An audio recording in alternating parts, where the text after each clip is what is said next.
Apparently that was the wrong link. It's discord.gg/digitalgroundgame. It used to be DGG poll. You can't. It's 10-minute ads. You have to wait for them to upload it first. So chill. I don't need to immediately split the VOD. You probably want to give them the first video. Chill. Jesus. 3 balls in your mouth. 3 balls in your mouth. Okay. Where were we? Actress Danielle Peterson shares her audition video for Nikki Freeman in Curry Barker's Obsession. I haven't even seen the movie yet. My name is Danielle Peterson. I'm 5'4" and based in Los Angeles, and this is Nikki. Thank you.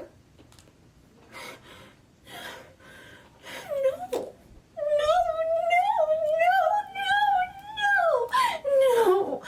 I thought we were having a nice date. No.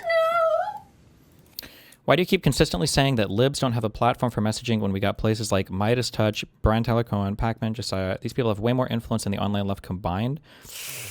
I don't know if they do. The big thing that I'm looking at is, I should clarify, I guess, but we don't have a good mainstream media platform. The leftists don't either, but I feel like Republicans just own mainstream media. And then on the internet, it feels like you've got Republicans and then you've got tankies, and I don't know where the lib left people are as much. If politicians aren't making the rounds on... No, it's not enough. I'm sorry. Like, I love all these people. I think I had an opportunity to talk to Mick Morrow, I think a couple months ago. I don't remember what was happening. I don't remember if I declined or I didn't respond or what. But the issue is that, I like these people and I like the opportunity to interview them, but it just doesn't do much for them. Like, if these people are on my platform, it just doesn't do much. I don't know about, like, and again, I'm not trying to take away from any of these people, but if McMorrow were to go on like Mockler and Hutch and Midas Touch and Destiny Stream and everything else, I don't know how much that's doing for them, as opposed to having like nice interviews that are going big on like MS Now. I don't know why they fucking changed their name. MS Now or CNN or whatever else. We just, God, our mainstream media sucks. It sucks on the left. It sucks. CNN, MSNBC, ABC, CBS, NBC, these are rightoid. Well, how many of these are... It's Barry Weiss running now. Ooh!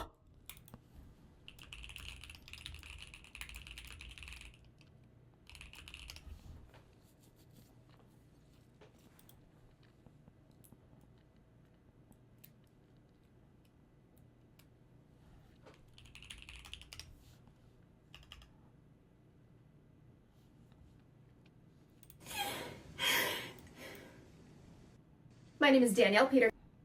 Oh, I watch this. Okay.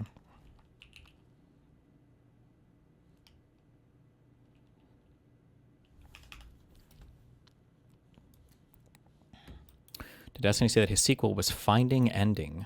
Finding Ending? Was finally ending?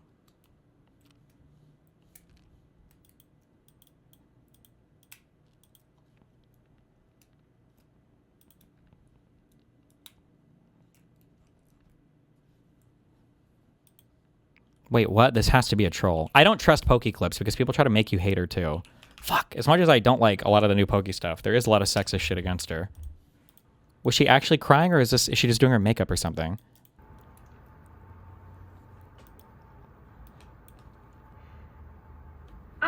I really feel every individual in chat. I do. And I think that's why I like to keep my chat, like, nice. Because when you guys say sweet things, it really, it pierces my heart. Like, I can tell it's so genuine. Okay, this was not what I was expecting with streaming today, but it's okay. It's okay. I hope everything will be okay. Okay, one sec. I will get some water and relax. I think, actually, I know what it is. I think I'm just a little emotionally exhausted.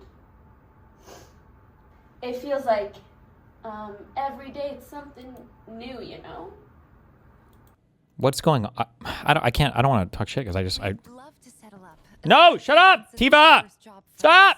Sorry. She might have a lot of stuff going on in her life. I shouldn't even comment. I really have no idea. But I'll live. do. Whoever said Saikuno collab, ban him. Admin, control center, do you see that message? Oh my God. I would get banned and arrested, right? If I tweeted out this picture with the caption,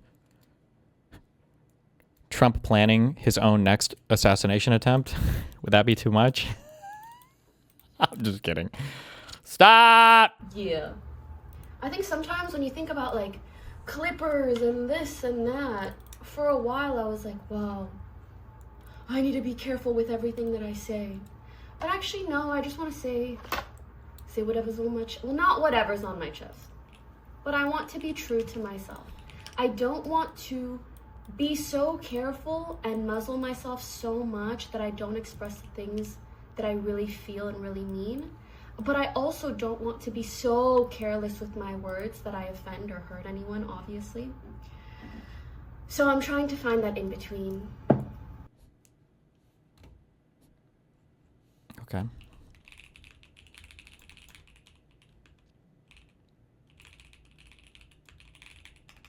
Would it be Trump planning his next fake assassination attempt or Trump planning his next assassination attempt? It would be fake. I think I should put the fake one in there, right?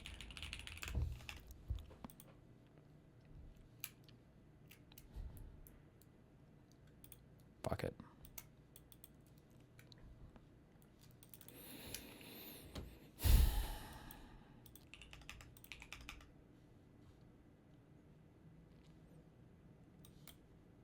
Pokemon broke down on stream following backlash over comments she made about Saikuno's return to streaming. That's not at all what I was talking about.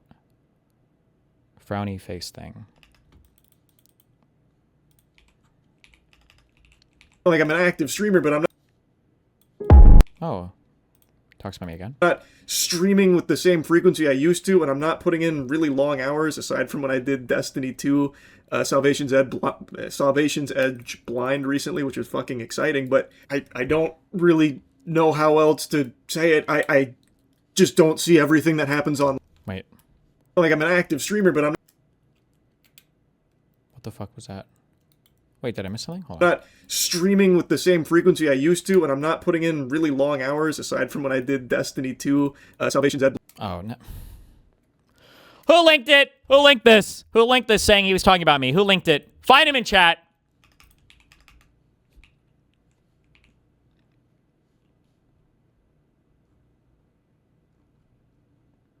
What are your views on serious matters?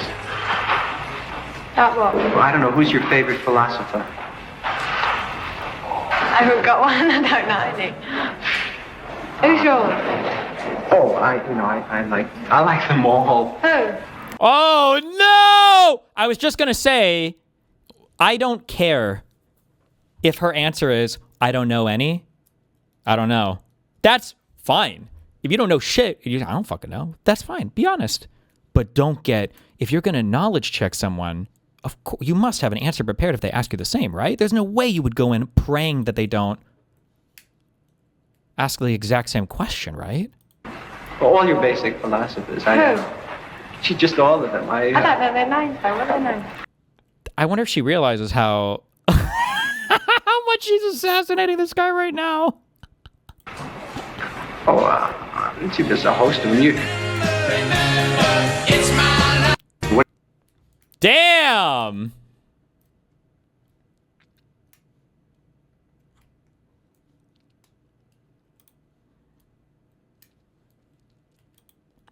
Get fucked.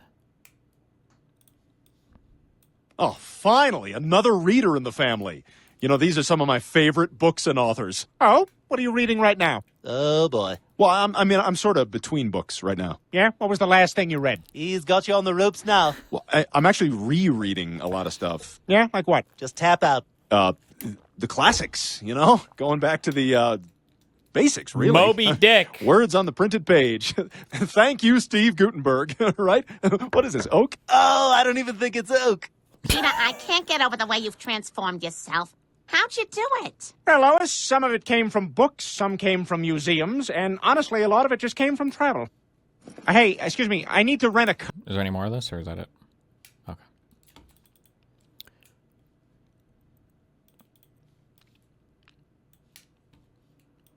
how come everyone's attracted to the man, and yet he would be the worst person to go out?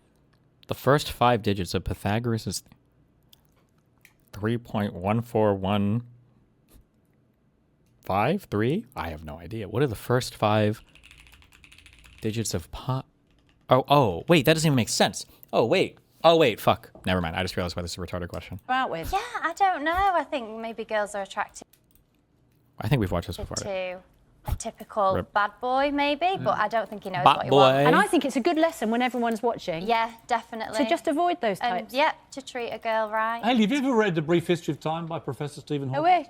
A Brief History of Time. Is that history? It's a study into black holes. By Professor no, I'm Stephen not Hawking. interested in No. that, sorry. Do you know Pythagoras' theorem to the nearest 5 decimal places? Do you? What's your favourite colour? Do you? Colour. Do you know the Red. Pythagoras theorem to the I do nearest actually, 5 decimal place? 3.147 is certainly the first 4 digits. So,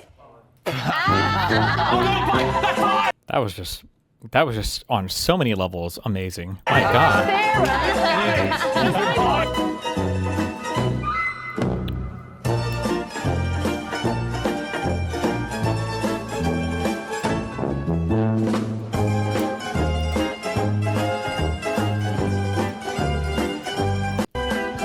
Rip.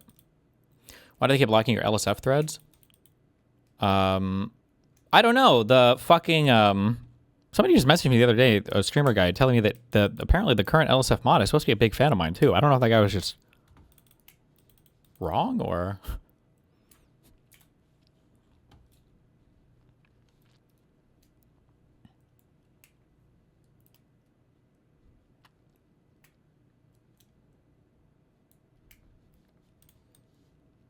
That guy's on SNL, right? That's the old dude. Oh, Jerry Seinfeld. What up, Seinfeld? What up?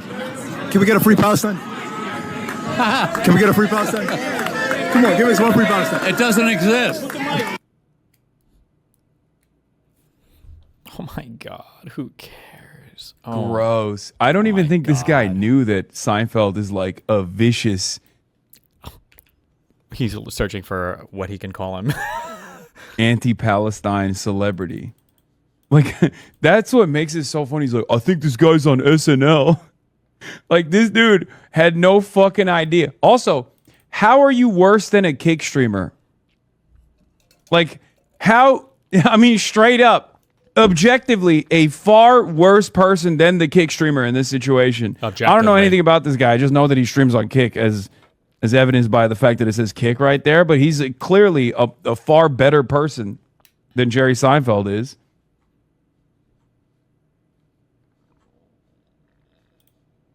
True.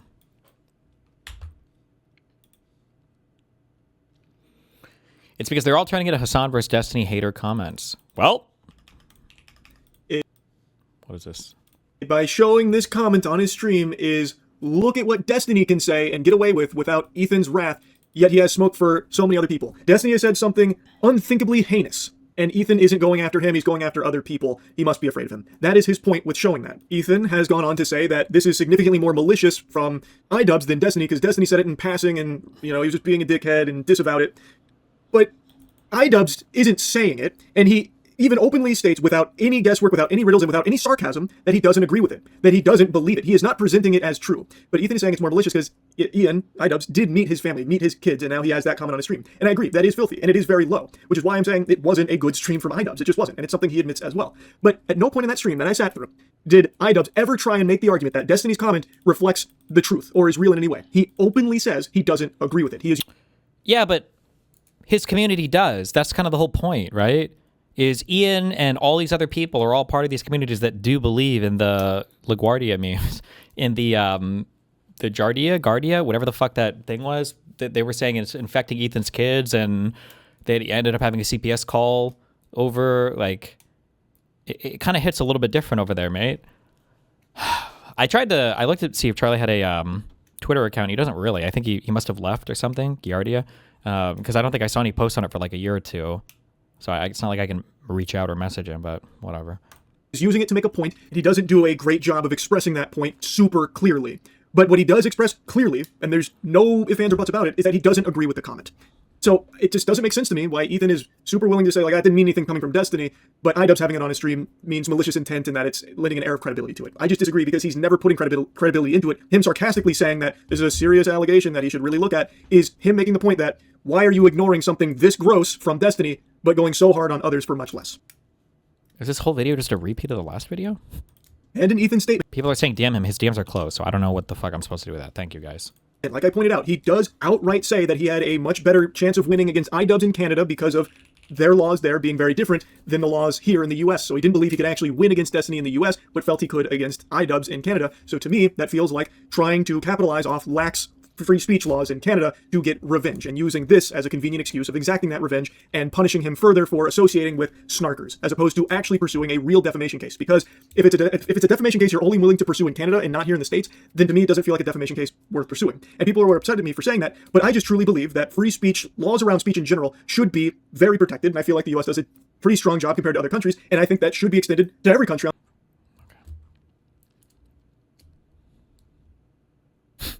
1.2 thousand upvotes, 35 comments.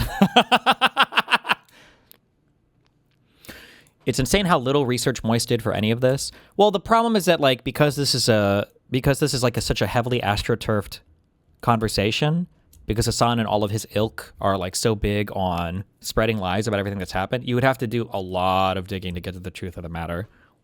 I mean, like, I mean, in an ideal world he would, but I understand why he doesn't have a hold on, or like a good handle on everything that's happened. Doctor says it's the worst vaccine injury he's ever seen. This 52-year-old man says he received a COVID vaccine in 2021 and a booster shot in 2022. 2 months later, this happened. 2 months later.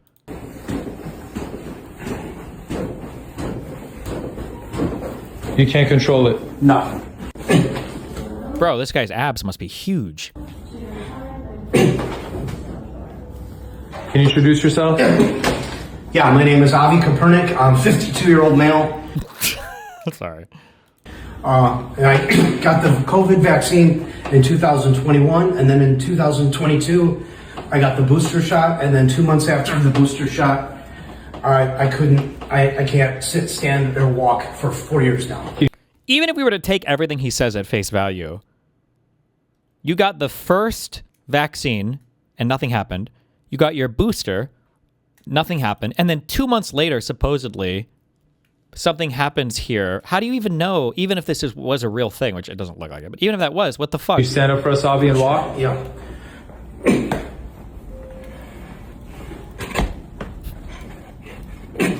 Okay, stand still. Yeah. This is completely relaxed.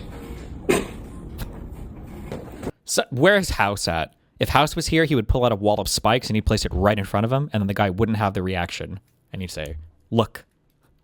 Okay, so when I'm lying completely flat, the abs are just jerking me forward. This is what me just completely and utterly relaxed. You can't control it? No. Now you're lying flat now? Yep. What change do you notice now when you're laying flat versus before? It's the spasms are at a less rate than before. It's still there, but it's not as frequent.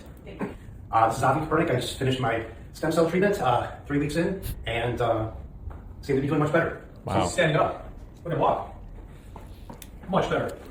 Turn around, Avi. Okie doke. Wait, this isn't the guy that Jordan Peterson went to before getting buried in his daughter's basement, right? With me? And these symptoms are dramatically improved. Much better. It's still there. I mean, we haven't fully reversed it yet, but in only 3 weeks. You were doing this for 4 years. Yeah. Look how much improvement we had in only 3 weeks of full-on treatment every single day. Yeah. All right, so he's able to stay on for longer, which he's got to go back home. I know I can knock this thing out fully, but this is an incredible testimonial, and it shows the power of regenerative medicine. And more importantly, I want to speak about all the patients, the millions of people all over the world who are vaccine injured, and obviously a testament to all of them. Yep. And what do you want to tell the people who are vaccine injured? Don't get the vaccine. You can't get better. Regenerative medicine. That's right. Stem cells. Living testimony.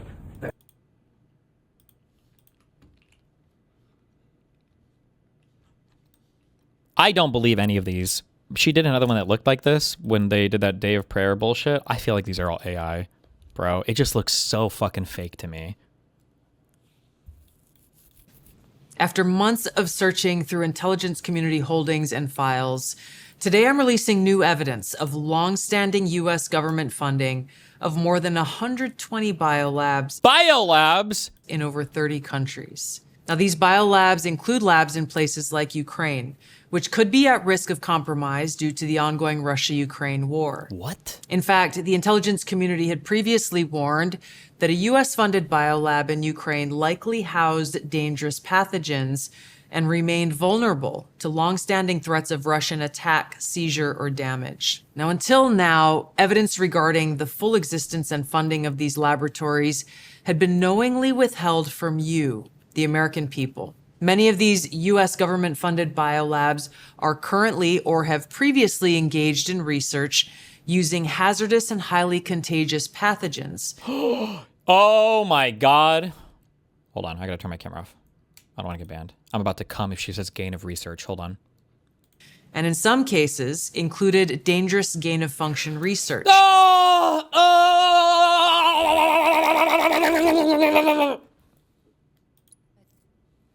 Stop, Tifa!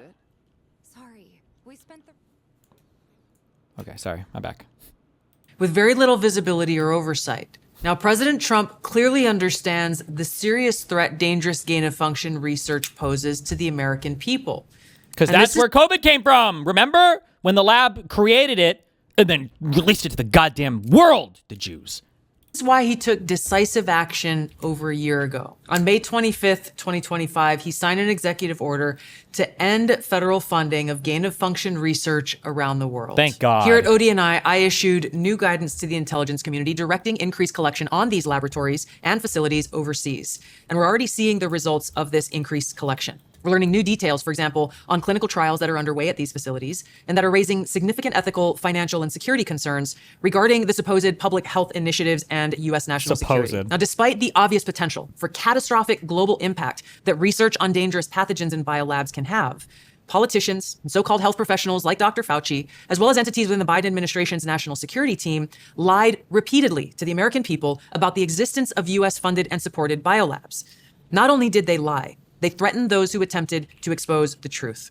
So this release today breaks new ground, as the information surrounding the existence, history, locations, and funding of these U.S.-funded biolabs has been intentionally covered up by very powerful people who falsely claimed that these biolabs didn't exist. Now, they accuse anyone who says otherwise to be foreign assets and traitors to America. Now, ODNI will continue working closely with partners across the U.S. government to identify exactly where these labs are and what pathogens they contain, to end dangerous gain-of-function research that threatens the health and well-being of the American people and people around the world. Now that's what I call a cool fucking story, bro.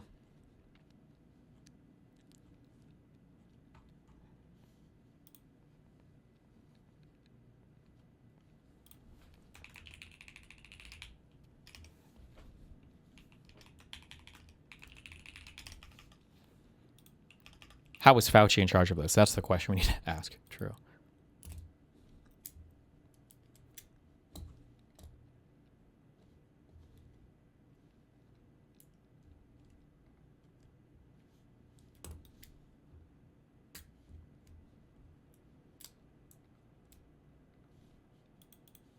Is Passports.gov an official authorized U.S. Department of State website?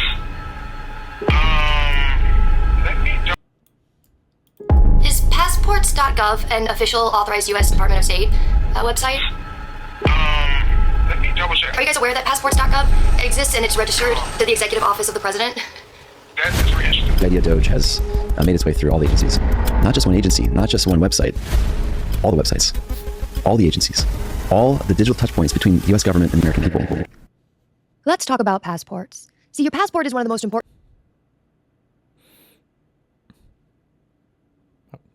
documents that the federal government will ever issue you in your lifetime. It carries your name, your face, your social security number, your place of birth, all of it serving proof that you are in fact an American. And all of it... There's a Zoomer trend where you like hold your Rode mic, you hold it like this. And now I feel like I'm seeing like the evolution of this to now we're just holding our whole mic. This is funny to me, but hey, if it works, it works. Signed and stamped onto a single piece of paper that gets processed by one single office. The State Department. They are the only ones in the federal government who are actually allowed to issue you one, and the data behind it sits inside the State Department walls, protected by some of the strongest privacy laws this country has. And so when I found a website called Passports.gov, not attached to the State Department at all, in fact, but instead attached to the Executive Office of the President of the United States and built by National Design Studio, needless to say, I got a little bit concerned. Now, if you're just joining us, I do recommend going back and watching the first part of this investigation, as there's a lot of context there that I'm not going to repeat tonight. And if I move kind of fast throughout this video, then fear not, because I would like to invite you to join me on YouTube Live, officially Tuesdays from 5 p.m. to 6:30-ish p.m. Whoa! Pacific Standard Time, where I'll be basically doing a deeper dive on the deep dives that I already do, because apparently we still have not hit bedrock. But it'll be a great chance for us to just slow down, to just talk through some of these investigations. Yes, watch this. I want this to be debunked. Wait, what are we debunking? To talk about the things that got, cut off the chopping block, and for you guys to ask questions, and for us to also kind of problem solve together, talk about things that This chick is wild. She was spreading conspiracies about the WHO covering up the hantavirus epidemic. we can do to better protect ourselves in the surveillance apparatus that's being built around us. Anyways, I'm really excited. I think it's going to be so good, so healthy to have these kinds of discussions, and I look forward to seeing you there. Tuesdays, 5 p.m. to 6:30 p.m. Pacific Standard Time. So if you didn't watch part one, the long and the short of it is this. In August of last year, Donald Trump signed an executive order called America by Design, and under it, he created a brand new federal office called the National Design Studio. Their chief design officer is Joe Gebbia, and he's the former co-founder of Airbnb, and it is staffed with people who used to work for the critically acclaimed Doge, which, lest we forget, got sued in federal court for letting outside parties unlawfully access federal personal data. So yes, National Design Studio, NDS, is basically Doge 2.0. Right. Staffed with people who used to work for the critically acclaimed Doge, which, lest we forget, got sued in federal court for letting outside parties unlawfully access federal personal data. So yes, National Design Studio, NDS, is basically Doge 2.0. And the deeper I get into this investigation, the more I firmly believe that the National Design Studio is building a parallel federal government inside the executive branch, running on private infrastructure, operated by the same people who got caught giving outside parties access to that federal data last time around. So I'm a bit concerned all around. And the scope of what National Design Studio seems to be doing is quite overwhelming. I mean, I am up north of 50 different .gov websites that I found that were all built by NDS, and all of them being registered to the Executive Office of the President. You know, instead of the federal agencies whose names are on them. And look, I'm still unpacking a lot of it, but for tonight... Watch part one? What? I can't watch this. I won't be able to just catch up?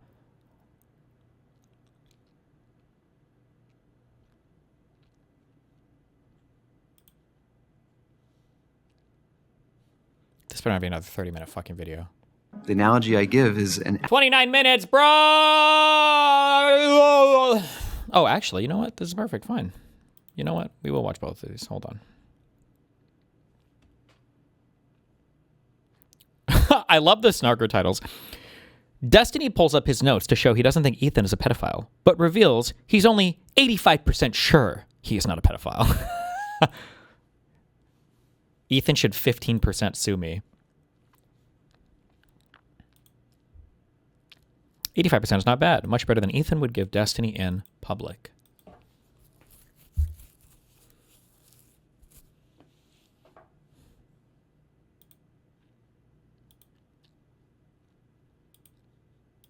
We're winning the war on LSF, guys, okay? Good job. You guys are fighting bravely in the trenches.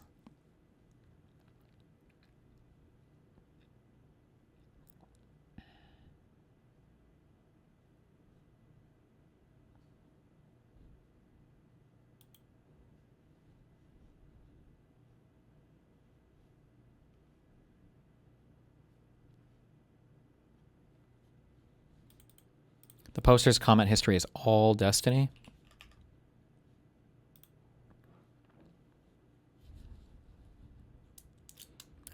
You need proof? Here is an image of Dan in that server trying to find out the identity of Hassan's dad. I don't think Destiny was involved in this at all, so Hassan is wrong about that. Source: Queen in Yellow.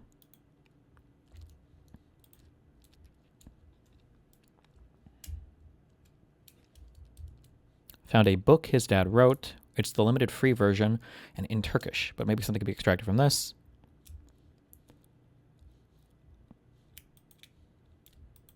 I hate the whole...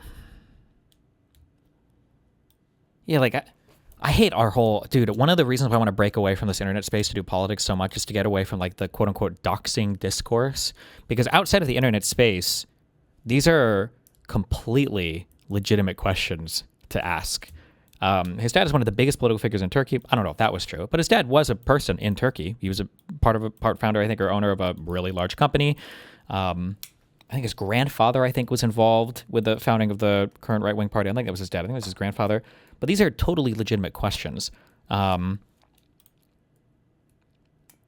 idea that, like, it counts as doxing to ask this, Especially given, but now I'm fighting on their grounds because they don't even believe this, because these guys obsess over like my mom and her background, you know? They just can't find anything about it because fucking there are no records you could probably access publicly from the Cuban government. But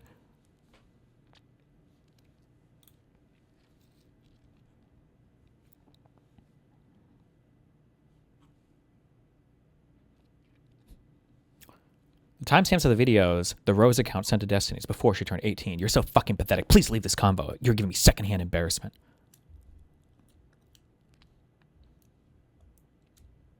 Jesus Christ. The Willie Mack stuff. I like how my bullshit defense of the Willie Mack stuff was that if I am always going to say I have preserved everything, because I mean this. I preserve everything I need to for my court case. Okay?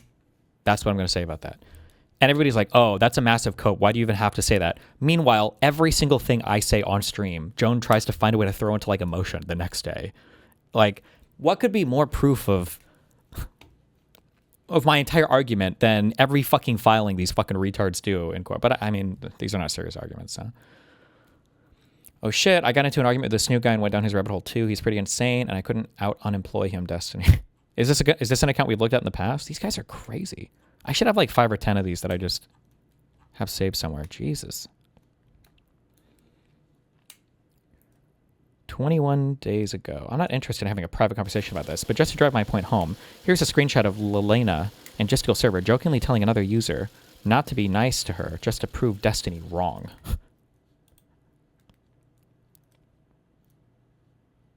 Okay.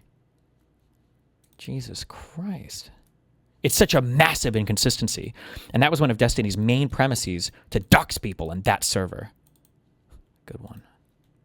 Yes, you looked at this guy. Was your fan up to about 6 months ago? Okay, gotcha.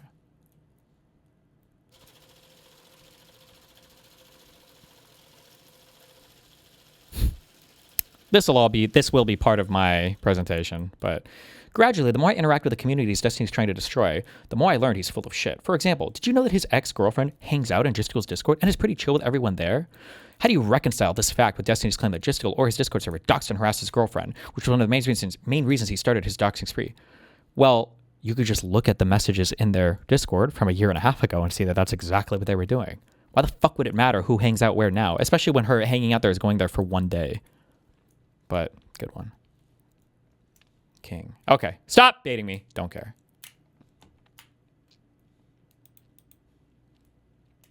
Here's another one. 2,600 contributions in 2 months.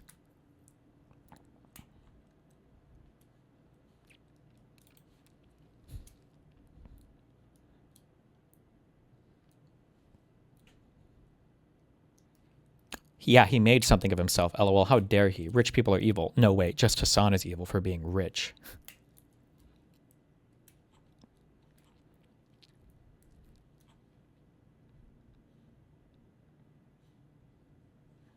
Okay.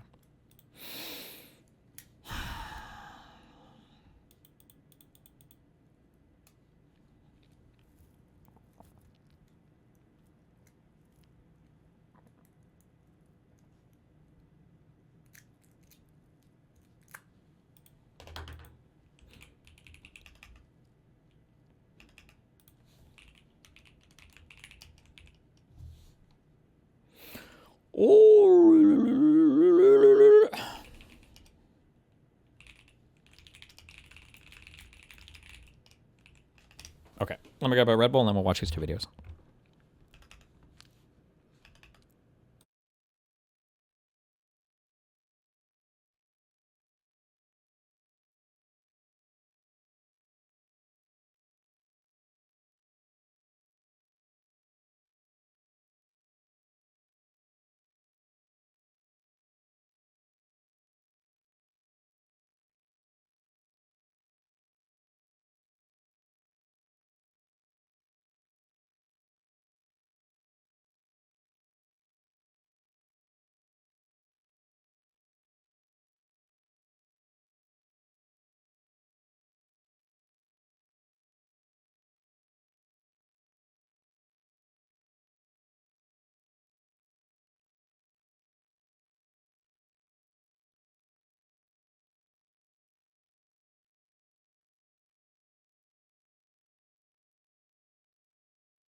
Okay, hold on. Big thing, okay? I can't be wrong here, all right?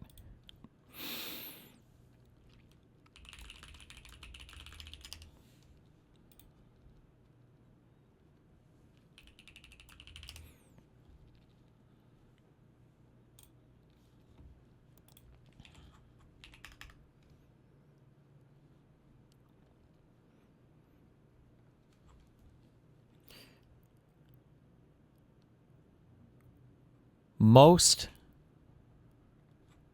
deodorant is like you push the thing up and it comes out of the stick and you put it on. I think that's fine, okay? There is some deodorant where there's like the holes in it and then you push the stick up and it like comes out of the holes. Sometimes it's a gel maybe or whatever. The grates, yeah. Weird, but like it's okay. I've used like the spray stuff before. I don't know if I just got the wrong thing. The spray antiperspirant stuff, in my opinion, doesn't work. It's like it's just a scent. It doesn't stop you from sweating or anything. At least in my opinion, I think it's whatever. But the absolute fucking worst deodorant application thing is the fucking rollerball deodorant. Who the fuck ever thought that this shit was a good applicator, whatever? Why the fuck do people do this? This is like sociopathic shit. People in chat that are supporting this, I think this is crazy. This is not okay, all right? Not okay.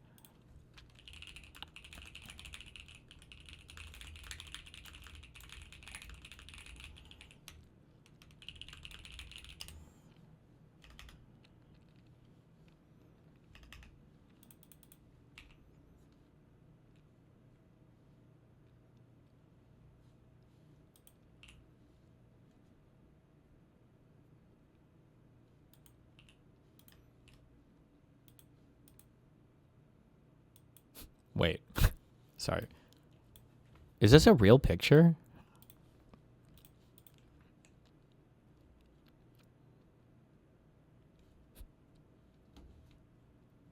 What do you, this? It's really airbrushed? Do you think there's a chance this whole picture is like AI or whatever? That'd be kind of wild.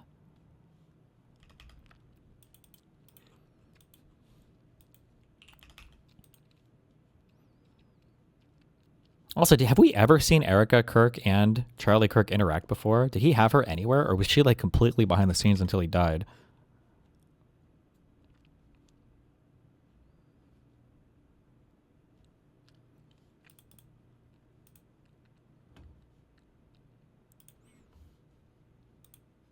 Shorter Darius clip. Isn't this like stalking, kind of? This was weird. I don't. No, not really. That your lawyer would hire a private investigator to come and check on you. Wouldn't it? Maybe like a wellness check would make more sense. It's not a wellness check. It's just something like they want to make sure like I'm still involved in the case and shit. I mean, it happened right after we talked on the phone. Like, I'm assuming maybe Pixie had something to do with it, to be honest. I wish I had this person sit for a deposition. I don't understand how. There's no way that they really want to go to trial with her, right? I'm so curious. How would that even work? Both of us are going to be asking her questions for the first time. Well, actually, no, I guess it would just be us because they have already talked to her and coached her however they wanted, huh? There's no way that the judge would allow that, right? That you can have a case go to trial with a single witness that we didn't get a chance to depose, right? There's no way. There's no way. There's no way. Please, where's my MSJ ruling? Please file it today. Oh my God, please.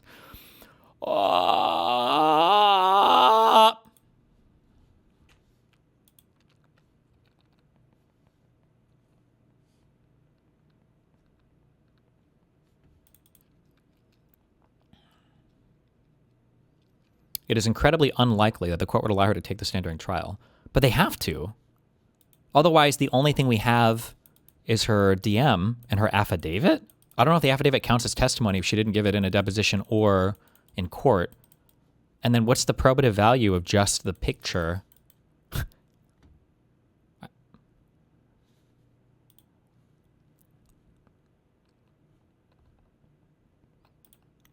Holy shit. Somebody made a hit piece on Queenie.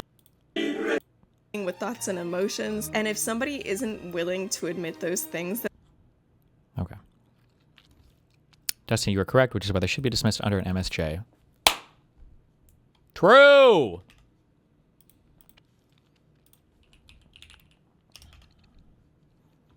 What would it take for you to say that this court case isn't going well for you? I don't know, negative rulings or... I don't know. What do you want me to... Something bad happening? I don't know.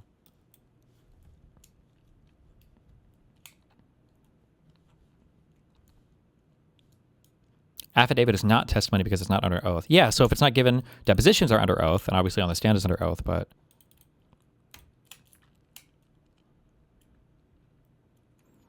Shouldn't this shit have been thrown out way fucking earlier?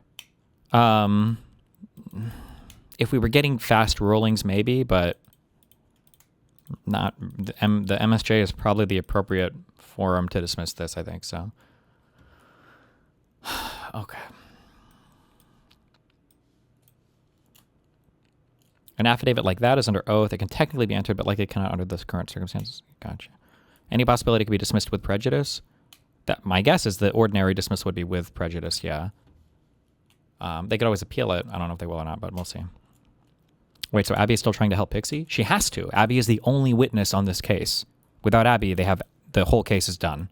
Even with Abby, the case might be done because she never sat for deposition because they hit her the whole time. Probably because she's perjuring herself. But I heard the judge say if you hit a 961 or higher, they'll post the MSJ. Okay, hold on. Whew. Let's go. She's watching right now. This is for you, Judge Becerra.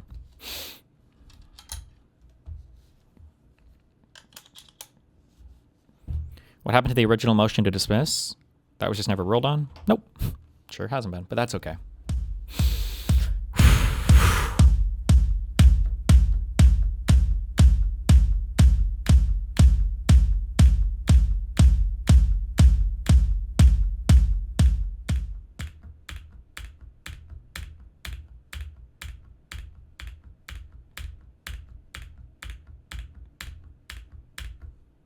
What? It glitched. So, hold on. It's because my internet is fast today. Hold on.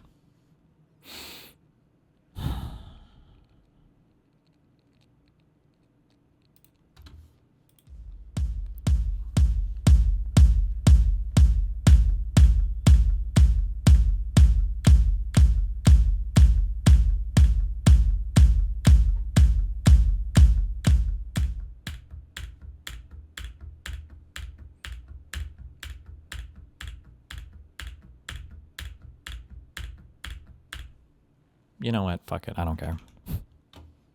We'll just all show up at court not even knowing if we have a trial or not. The analogy I give is an Apple Store-like experience. What if the government had great design, amazing usability, running on modern software? Whoa! At its biggest mandate, it's in the next 3 years, how do we touch every digital surface of the United States government? And the private sector's reached out as well. So the support of Founders Fund and Peter Thiel, A16Z and Mark Andreessen, 8VC and Joe Lonsdale, Thrive and Josh Kushner. This is brand at civilization scale. That, my friends, is Joe Gebbia. He runs one of the most dangerous offices in the White... What about the private investigator going after Abby trying to keep her in the court case? I don't know anything about it. I can't know anything about it because they don't give anything in discovery. I can't depose anybody because they don't make her available. So there's nothing, I don't know what you want me to say. I have no idea. It'd be nice to know about it. We would be asking questions about this and asking for discovery from Abby, but they've hit her the entire time, so. White House right now, and it's called the National Design Studio. Yeah, this is what I like to call DEFCON 1 territory, okay? Because what I believe they are doing is building a parallel federal government inside the executive branch on private infrastructure. And it is all being built by the same people who got sued the last time they touched any federal data. Now, I've been investigating the National Design Studio for the better half of 2 weeks now, and what I have found, especially over the last few days, has shaken me to my core. Okay. Honestly, it has made me very scared. Okay. Okay, and this investigation is going to go pretty deep, okay? So I need you to stay with me here, please. Stay focused, because the deeper this goes, the worse it gets. Now, if you've been watching my channel for any amount of time, then you'll know that over the past few months, I've been covering two main stories. Mhm. The first being this ballroom that's going up in place of the East Wing, and Hell the yeah. military apparatus that they are building underneath it, which Donald Trump has admitted on camera goes 6 stories. Are you assuming that the spoliation motion is delaying the MSJ ruling? I doubt it'll have any impact on anything at all. Would be my guess. Yeah, this is like a personal thing that I feel, and this is based on no real legal experience or whatever. I don't even know if it's actually correct, and I don't know what most civil litigators would say. But if I could point to one thing that I regret through all of this, maybe, I don't know if I have strong feelings of this. Maybe I'll know after the court case is over on my side. I kind of wish that I had a countersuit going, because it would let me counterattack so much more. And I wonder if it was a big mistake not filing a countersuit in the beginning. But I mean, I'm saying that retrospectively now. Maybe having a countersuit could have risked making things like dumber or more complicated or something. I don't know. But if I had a countersuit active, I feel like they would have to be playing defense a little bit more than just being able to be absolutely fucking insane on every single fucking thing and not having to worry about any repercussions. So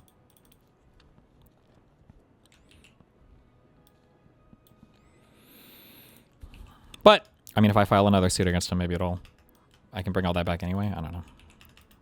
What cause of action would you have sued her for? I don't know. Who cares? Anything, whatever the fuck I can think of, defamation, whatever. It would just give me more.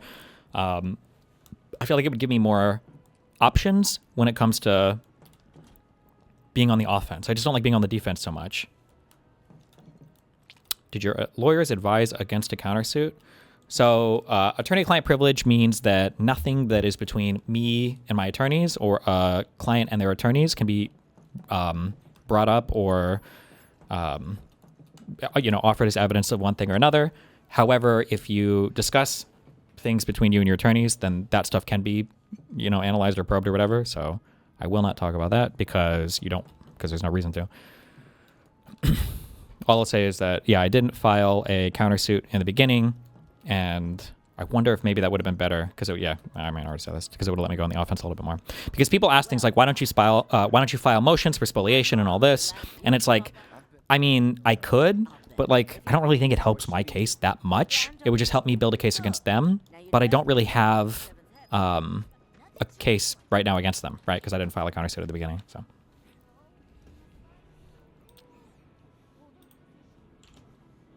Underground and includes a military hospital and research facilities, etc., etc. What you don't see are the floors that are beneath here, and they have very, very important rooms down there. The most important. We went down 6 stories.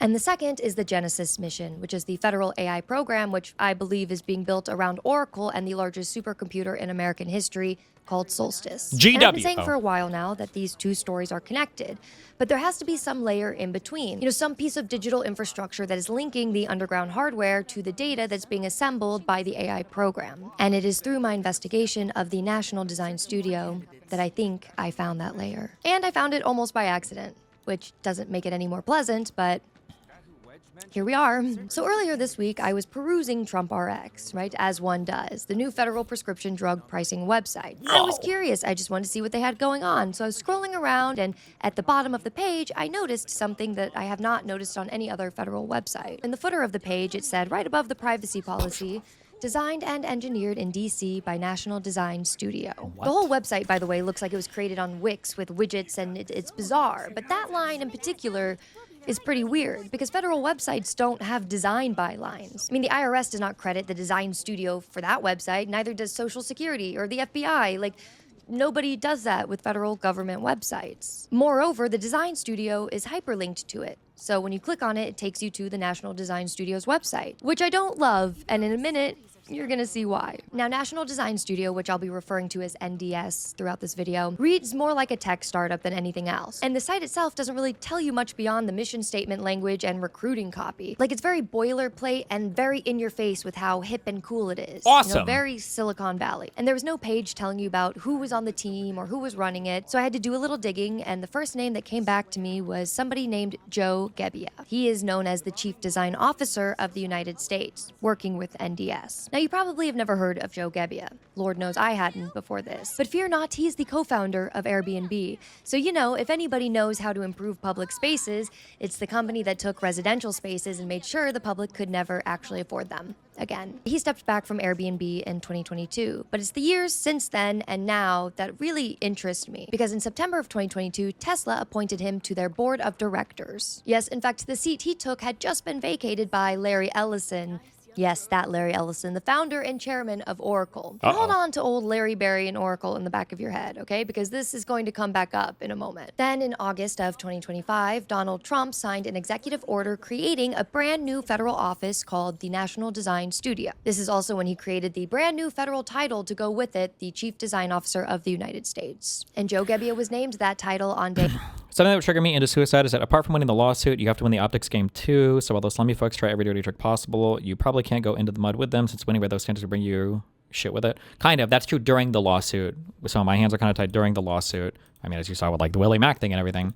But the stuff, hopefully when I do my video after summarizing everything, I can go into all of it. But I have to wait for it to end, yeah. To go with it, the Chief the National Design Studio. This is also when he created the brand new federal title to go with it, the Chief Design Officer of the United States. And Joe Gebbia was named that title on day one, and he reports directly to the White House Chief of Staff, Susie Wiles.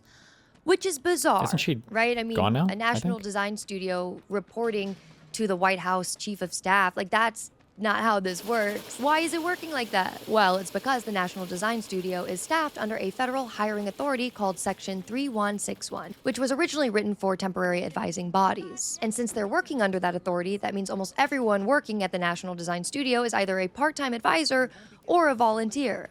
You know how billionaires like to volunteer their time for federal design agencies. And so they don't show up on the White House salary report, nor do they file any financial disclosures that the public, who has a financial stake in what they're doing, can see. They were also not confirmed by the Senate, and they answer to no inspector general because the executive office of the president does not have one. Where have I heard this before? See, a brand new office inside the White House, staffed by people who are invisible to the federal disclosure process, answering to no independent oversight.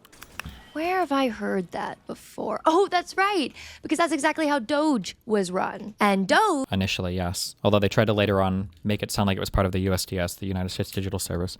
Does Abby even know that she's not a party to this case? Like, she doesn't get any benefit from it? Because it certainly sounds like, from what she's telling Darius, that she thinks she's getting something from this. I think she thinks this is her case. I think that plaintiff made an offer to her and is either paying her or has promised to pay her for her participation. That's my guess. However, since they've been very clever, and by clever I mean openly corrupt, about retaining every single person or taking on every single person who's been part of this case as one of their clients, we can't ask any questions about that because it's all attorney-client privilege. So, yeah. Good memes. Lest we forget, in its very short, very horrific run, gutted federal agencies, fired tens of thousands of career civil servants, and is currently the defendant in multiple federal lawsuits. And more specifically, those lawsuits are for letting engineers access Social Security data and the Department of Homeland Security data and share that sensitive federal data with outside parties trying to overturn elections. That Doge. Oh, and what do you know? I found in my investigation that Joe Gebbia was also a member of Doge. Yep, he spent a whole 6 months there before his current position. And one of the initiatives that he personally led at Doge... Not to knock Brettler, but it kind of sounds like you're being outmaneuvered, no? I wouldn't say so. I mean, like, I don't think we're going to lose. It's just a matter of the other side has no... You're fighting an asymmetrical battle where the other side has no reputation and basically her family's entire war chest of funds to throw at me. So I mean, I don't think Brettley's done anything wrong. I think my law firm has done pretty well for all of this. But, I mean, we're defendants in a litigation environment. What do we? It's not like we can do much. There's not much we can do to outmaneuver them if they're, just like breaking rules, right? What are you going to do? Was the digitization of the federal retirement paperwork. And this is actually where it gets really interesting and connects a little bit to some of this East Wing ballroom underground bunker stuff. See, the records he was trying to digitize live in a place called Iron Mountain. About an hour north of Pittsburgh, in a town called Boyers, Pennsylvania, there's a limestone mine 220 feet underground. And the federal government has been using this limestone mine as a retirement office since 1960. What do I mean by that? Well, the Office of Personnel Management.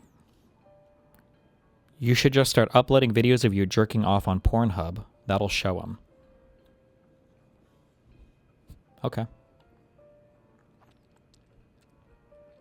OPM keeps 450 employees working down there full-time, alongside 26,000 filing cabinets holding over 400 million paper records, processing about 10,000 federal retirements every month by hand. Damn. And I know the first thought that comes into a lot of people's minds is, why the hell do we have that? Like, why do we still have physical paperwork for processing people's... I wish you deposed Straighter Aid.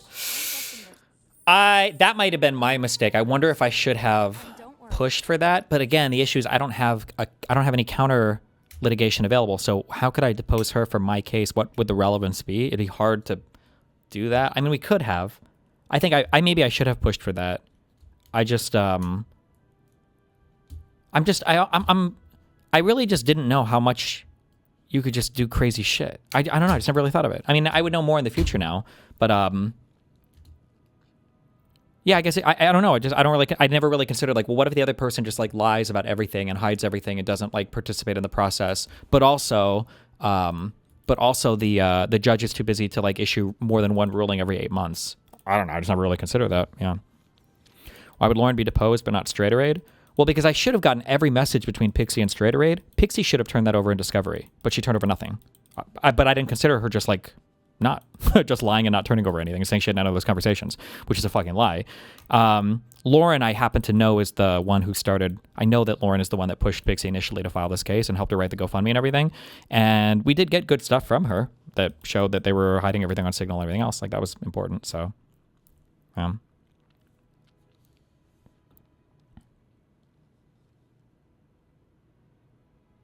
retirements. And the reason is not because we technologically have not been able to digitize it. I mean, every administration since Reagan has tried to digitize these records, and every single one of them has failed for a multitude of reasons. It's because in order to do it correctly, meaning lawfully, with the legal protections that the Federal Office of Personnel requires, is genuinely a very expensive thing to do, and it's politically very contentious. Because the reality is that physical paperwork in a mine has a different level of protection than digitized paperwork. And so Joe Gebbia and his team over at Doge said, we can do it, and they started to move these records onto the digital infrastructure that the White House now controls. Yeah, instead they just worked around the legal guardrail. What would happen if you were able to demonstrate that she had talks with Aaron? What happens in that case? Well, I mean, it would count against her if I had a lawsuit against her. Are you asking me like hypothetically because you think I think that? Hold on, just.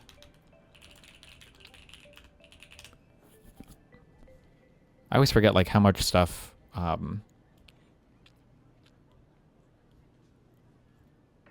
Fuck.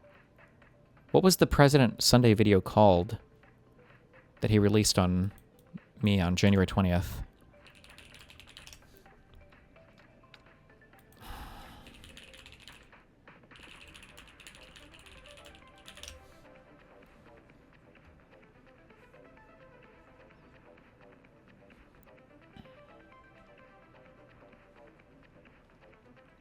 Fuck. Is his channel gone?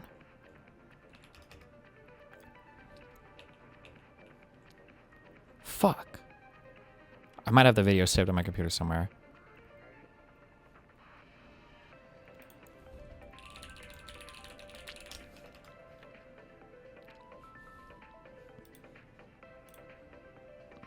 Oh. Time that Destiny has been the subject of a... It's over.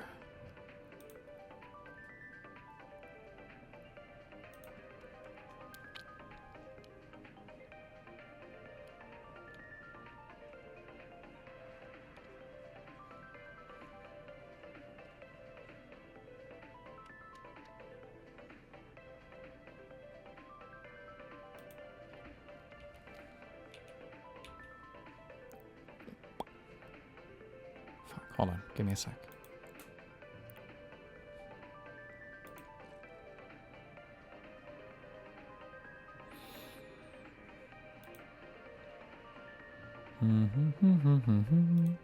Was it really just the ones at the end? Maybe the other... There was another YouTube video that released on the 20th that had more DMs.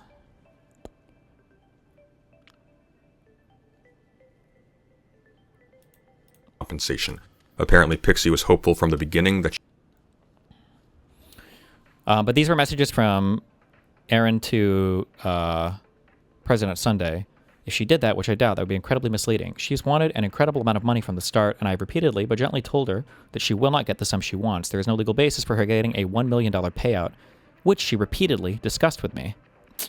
She could get as much as a $1 million payout from Destiny, which Straighter Aid had to repeat. These were messages Kyla and Pixie exchanged on December 18th. Kyla was telling Pixie that she should talk to Steven IRL about the whole ordeal, but then said scheduling issues were another conversation. But she also says every time she's tried to ask for details via messages, he's not engaged. But I think that's a lie, obviously. And for context, Pixie wanted to sue for a lot more money. Pixie wanted to sue for a lot of money, literally $1 million, but I told her that amount isn't realistic. Talk her down from. The condition of this financial compensation is, of course, Pixie's continued silence. This would seem to imply that Pixie's decision to not go public is not because she's afraid of the repercussions, or else she wouldn't be threatening Destiny directly with legal action or public denunciations, but because she wants to profit personally off of extorting Destiny, who also, it must be remembered, is a victim of revenge porn. Destiny may be the one responsible for the leaker having the images in the first place, but he, albeit of these intimate and... I thought there were more. Maybe that was just from Beckett's videos, what I'm thinking of.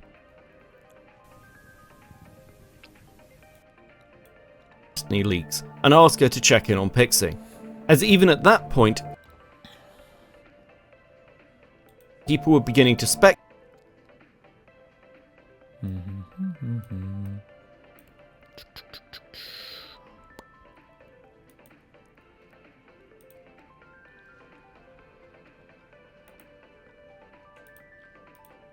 Sunday becomes concerned with Pixie's approach and tactics, noting that that's like every wrong decision she could make, now it's content. The concern generally be...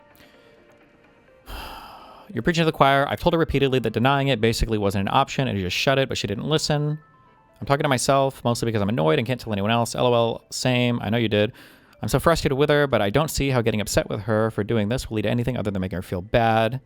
I think at this point it was pretty obvious that she was starting to get advice from somebody else. She was probably talking to Lauren, and I think that's what Aaron is frustrated about here. Being that this was only reinforcing people's opinions that she was the one in the leaks, and driving people to investigate deeper. Straighter Aid would describe this as Sunday preaching to the choir. Importantly, it was around this time... Kyla was asking me for details earlier, blank, blank, blank, and she asked how Pixie's doing, but then she asked if Pixie knew he took the video, and if she consented to it being shared. I don't know why she would ask me that. My answer could be no on both counts, and she would not change a thing, LOL. There's no way Kyla didn't immediately message him when all this happened. That not so erudite would reach out to Straighter Aid. She asked how Pixie is doing, but then she asked if Pixie knew he took the video and if she consented to it being shared. I don't know why she'd even ask me that. My answer could be no on both counts and she would not change a thing, LOL. It's quite obvious that in the opinions of both Straighter Aid and Sunday turn position at knowledge when Straighter Aid brings so in contact with verities of us without money. This Fairy Queen person is crazy. This is the person I think who said that they met me in real life, or that I was harassing them by spamming phone calls, but I never, I've never talked to this person my entire life. Just, this person was crazy. Comment. Though I would like to point out at this point, he is mind on intersect and explaining that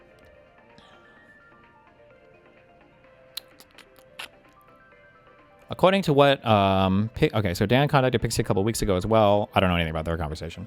According to what she told me, he basically said, ask Steven for a reasonable amount of money and he'd probably pay it, plus wanted her to convince him to not take legal actions against Kiwi Farms, which he's considering. Lycan and I are driving back from Texas. Won't be home until later now. Pixie wants to go public before the end of January, and I don't know what to tell her because there's pros and cons to both. Oh, it's funny because even President Sunny knows this is blackmail. Tell her under no circumstances to do this.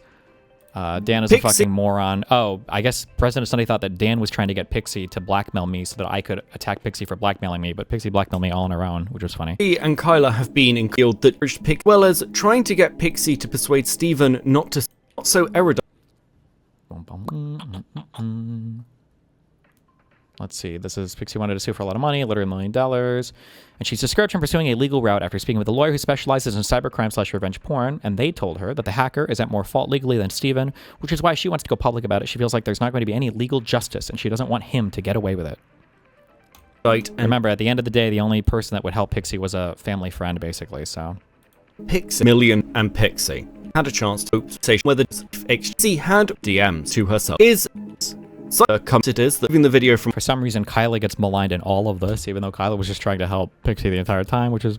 I was going to say funny, but not really. It's actually pretty sad. Morn's Hatcher. So in depth spots, is that then she's as a patient. So her as a remote bigger isolation and but on to Monday. Also, Steven wasn't aware that Dan was contacting Pixie from what she could tell. Oh, because I told everybody, don't talk to me about this. She could go to court, so fuck off. Additional context, Pixie was saying that if her parents found out, she would kill herself. Tell her to keep cool. She's going to be right. I did. She's calmed down since then and hasn't repeated anything related to suicide since. What do you think of Kyla's messages to her? I know Pixie's delusional to think she could get that sort of money, but I guess I thought Kyla's tone was off when addressing monetary compensation. She made it sound like Pixie was wrong to even expect any money. Doing this as she enforced it. Pixie wanted that. She was basically trying to use Kyla as a liaison. Dumb. Pixie's really dumb. You and I have to assume that if we deal with her straightly, she will make a very stupid decision. Probably, but even if convince her to not go the route she's currently planning, I consider that a win. Right now, she's thinking a twit longer plus a GoFundMe for legal fees. While I do think some people hate Steven enough to open their wallet and donate to what could be a legal headache, I don't think it's a good idea because of how Pixie is. No one can lose sympathy faster than her, and Cathal's poisoned people's ability to fundraise for stuff like that. Pixie does like stray. There have been further. I sent this to her the same week they got leaked. Why is she talking to Kyla then? That's how she found the lawyer, through reading this plus some other resource, because she started to get impatient and was discouraged by what the other two lawyers she spoke to said. Jesus, does the conversation continue? Between her and Kyla, not sure. That's all she sent. And I'll emphasize on to build her to commence. She may get... It once again returns who works for Kiwi Farms. Yes, there's no way tonight. Let me find them. Okay. She was threatening to kill herself to him, but she told me this wasn't serious. It was just to get his attention. I really want to see that message, those messages. And I fucking hate that this fucking cunt didn't give me anything related to their conversation, because I think that there was a lot more scheming between her and Lauren, and I think that she would have revealed to Aaron that I will never get to fucking see because she hid all of it. But so this is Aaron saying that Pixie was threatening to kill herself to Steven, but Pixie told me that it wasn't serious. It was just to get his attention. Conversation between straight away days until... Update, she sent me a statement that she wants to publish, but it's terrible. So Pixie, remember this, Pixie said that she was forced to go public with everything because President Sunday and this guy Beckett published a YouTube video, but you can see here that way back in January 8th, she already had her whole give, send, go statement. She already had all of it written out. So my guess is Lauren wrote this for her, but... yeah, the idea that they forced her to go is a fucking lie from Pixie as well. I think it's too long. It reveals irrelevant personal info that works against her and has other basic typos/grammatical errors that make it a bit hard to follow. How would you rework this to a better statement? I've asked her for a VC later today where I can talk to her about all this stuff.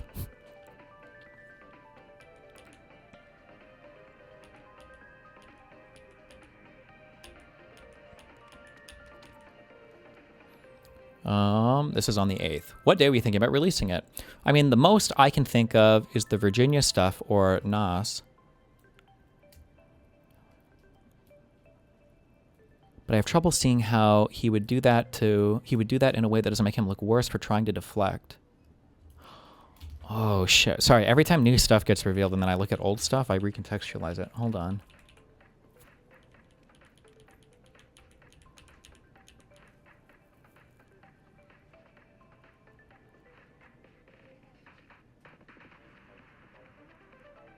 I wonder if she knew here that her fraud marriage was a vulnerable point. Because I don't know anything else about Virginia. I really don't know much about her at all. I'd met her like 2 or 3 times.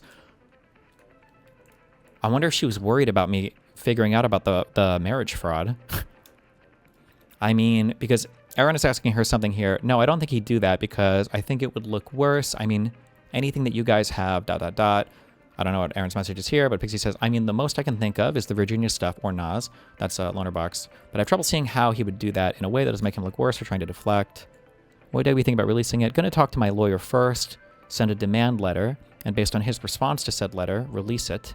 I originally wanted to do it by next week, but seems unlikely. For $15 million. Do you know if the Virginia Lauren was hanging out with the other day was this Virginia? Yes, it absolutely is. Yes. All three of them are friends.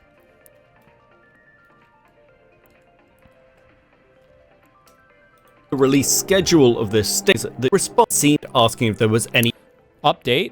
This is on the 10th. Nope, haven't heard from her since the 8th, but she's been active, so she's just ignoring me. We'll give it a couple days. I'd like for her to update me, and she kind of randomly has been throughout this whole thing, but I think she's annoyed with me. I told her gently to readjust her expectations with money that she could receive in any sort of a settlement, plus said the demand letter first wasn't a good idea. Now she would tell me if she settled. He updates that Pixie at this point sure seems to be annoyed with her, and Pixie... She's evading you. You sure? Yeah, there's no way she wouldn't tell me. President Sunday. This is not an honest person. Her first impulse was to try and blackmail Steven with her suicide. True. He taking the straight raid would... I don't have a timestamp because he's still alive, but Lonerbox said on his stream this morning that he's taking a break from streaming for a while, alluding to what happened. But saying that the did forever been the things said. I'm so curious how much stuff Pixie fucking lied to him about, but whatever, fuck me. That she had denied previously sleeping with him and then was... Oh, okay. Good one, Hassan. Okay, so that makes a little bit more sense. You know, men deny... Even the explainer of the developing situation... Let me know when you're available to talk. Series development, good development. Oh, I'm not free until tomorrow night to chat. TLDR, should I wait? Urgent, actually. Tell me. I can't pass anything to Pixie, though. She's not replying, and I just don't feel comfortable bringing anything about this up to her. That's on the 16th. President Sunday suggests having a call with Straight Raid to explain to her that at the very least, Pixie's involvement is now public and erudite. I just talked to Blank. He has the Pixie erudite messages, and he leaked them to me. He had them, and he shared them to me. Did you share it with anybody else? I wonder who they're talking about here. I just talked to... I could probably figure this out if I were to sit down and figure it out. Fuck, with Blank. Was it the exact same video? I know Blank wouldn't have shared it. Don't know. He said in my convo that he didn't have a scrolling video, but I had never mentioned it was scrolling. And he's got all of it, so he definitely has it. What did you send to whom specifically? I sent the video. I never took screenshots. Had leaked to a wide range of people. Much discussing who the leaker of... Can I ask you a blunt question? Yes, of course. Have you talked to Steven directly throughout any of this? Yes. What was said between you two? He told me about Pixie's suicidality, and I said he should offer a compensation. They talked from there, but Pixie told me the combo broke down. The question. That's the dispensation. I'm going... But yes, this is one of a few suggestions. I said that she's in a precarious financial situation, that she's not consulted her therapist, and that therapy bills or payments to assist with law school would be money that would be productive to her because it's something to look forward to. She refuses to tell her family, and things are breaking down with Loner, and I felt overwhelmed being one of, I don't know how many people she let into a limited support network. The suicidal threats worried me because she kept saying it was contingent on her parents finding out, not the general public, but it was never pressing enough that I felt a wellness check was in order. Loner reached out to me when he hadn't heard back from her. I contacted her roommate and asked to please contact me. And then I think that day she responded to me, and I made the suggestion to Steven offer financial compensation because it's what she wanted most. But, okay. Anyway, sorry, that was a whole fucking side thing. There's a reason why Pixie didn't give me the messages between her and Aaron, and I think it's because those messages probably make her look really, really, really, really, really bad and really schemy. Whatever. Anyway, sorry, back to this. And his team over at Doge said, we can do it, and they started to move these records onto the digital infrastructure that the White House now controls. Yeah, instead, they just worked around the legal guardrails and called it a day. Now, I wanted to learn more about what he was doing with National Design Studio. So I started this investigation like I do all of them, by following the money. Except I hit immediate roadblocks because I remembered that this is all being done off the books. Right? Just like Doge did. I mean, there are no contracts on USA spending. The office is not registered on SAM.gov. As a federal procurement entity, the National Design Studio doesn't technically exist, which is probably the point. You know, because it was certainly the point with Doge, so I don't see why it would be any different here. And so I did what I always do when I can't follow the money. I followed the data instead. I promise you following the data is just as good as following the money, and you can't cover it up as easily, because data always leaves behind residual data. It leaves behind a little trail, like dust on furniture that you think you just cleaned. And so when I was thinking through how I was going to follow the data for this investigation, that pattern recognition part of my brain started tingling, you know, because I remembered what Larry Ellison's company had been doing for the last decade. I remember reading about the time that Oracle ran this network of tracking tools that were embedded across the internet to build what they were internally calling digital dossiers. And basically they were these files of very sensitive information on people containing like where you lived, where you bank, what you buy, your political views, your race, like everything. And Oracle's CEO Larry Ellison at one point in 2015 was even publicly bragging on stage claiming that the company had dossiers on roughly 5 billion people. And I go into these digital dossiers in more depth in another video, which I recommend watching after this, but the TLDR is this. In 2022, Oracle got sued in federal court for building those files without consent. And in July of 2024, they had settled for $115 million and shut the entire operation down. But that operation was obviously valuable enough to Ellison that he ran it for over a decade and only quit when he was forced to. And so I just think it's, I don't know, funny timing that 5 months after Oracle exits the dossier business, Joe Gebbia joins Doge in the White House. You know? And now 6 months later, he's running the National Design Studio with a lot of the same framework that Doge had. And so my question was simple. What if that same playbook is running here on federal websites with federal data? And the only place that question gets answered is in the code. So I went and looked at the code behind these government websites. So I started with TrumpRx, you know, since that was the site that got me here. Now, code can be very overwhelming to look at, right? But the way that I think about it is that every web page, whenever you load it, is making phone calls. Not to people exactly, but to other servers around the internet. You know, dozens per second. All of that invisible to you unless you click inspect. And so I right-clicked on TrumpRx, opened the browser's built-in inspector, jumped over to the applications, and started reading the list. And that's when I saw that mixed in with the normal calls were calls that were going out to a company called PostHog. Upon further investigation, I found that PostHog is a Silicon Valley analytics company whose whole business model is recording what visitors do on a website and selling it back to whoever owns the website. And this page was calling out to PostHog over and over and over again. I mean, I had just opened the page and was more or less just sitting there. And to the best I can read it, the page was already on the phone with PostHog telling them everything about me. And so I looked a bit closer at what instructions TrumpRx was actually giving to PostHog. And what it was doing was recording my session with the IP address not stripped, meaning that it was not anonymized. And here's what's really interesting, because these session recordings were being disguised to make it look like they were going back to TrumpRx, to your browser. But in actuality, there's a script in the JavaScript that is actually forwarding it to PostHog. And the thing is that this is a technique that companies have been using to get past ad blockers for ages, right? But this is not the kind of thing that you expect to see on a federal drug pricing website. And so I'm alarmed, right? And I decided to go look at the other websites that this office had built to see if it was doing the same thing. And what do you know? Yeah, it is. I mean, this includes the realfood.gov, the federal food policy site, Trump accounts, you know, the Trump Children's Savings Program or whatever it is, and even the studio's own homepage, ndstudios.gov. And so all of them have the same vendor, right? The same setup. The IP address is not stripped, the same trick to hide where all the data is going. But I noticed something particular with ndstudio.gov, and it was only on ndstudio.gov. There was this second system that was running alongside PostHog that someone had built entirely by hand, from scratch. It was this long string of code, about 540 lines of JavaScript with a name embedded right into the code. It was called AutoMonitor. Now look, I'm no professional web developer, so I sent it over to a friend of mine who is a web developer and is much more into the computer smarts than I am. And from what he can tell, he said that he thinks that what it does is rewire the part of the browser that handles how a page talks to the outside world. So basically every conversation that the page has with any other server gets copied and forwarded to somewhere else. And we tried to follow that somewhere to see where it ended up, and it turns out it goes to a private backend with no public page.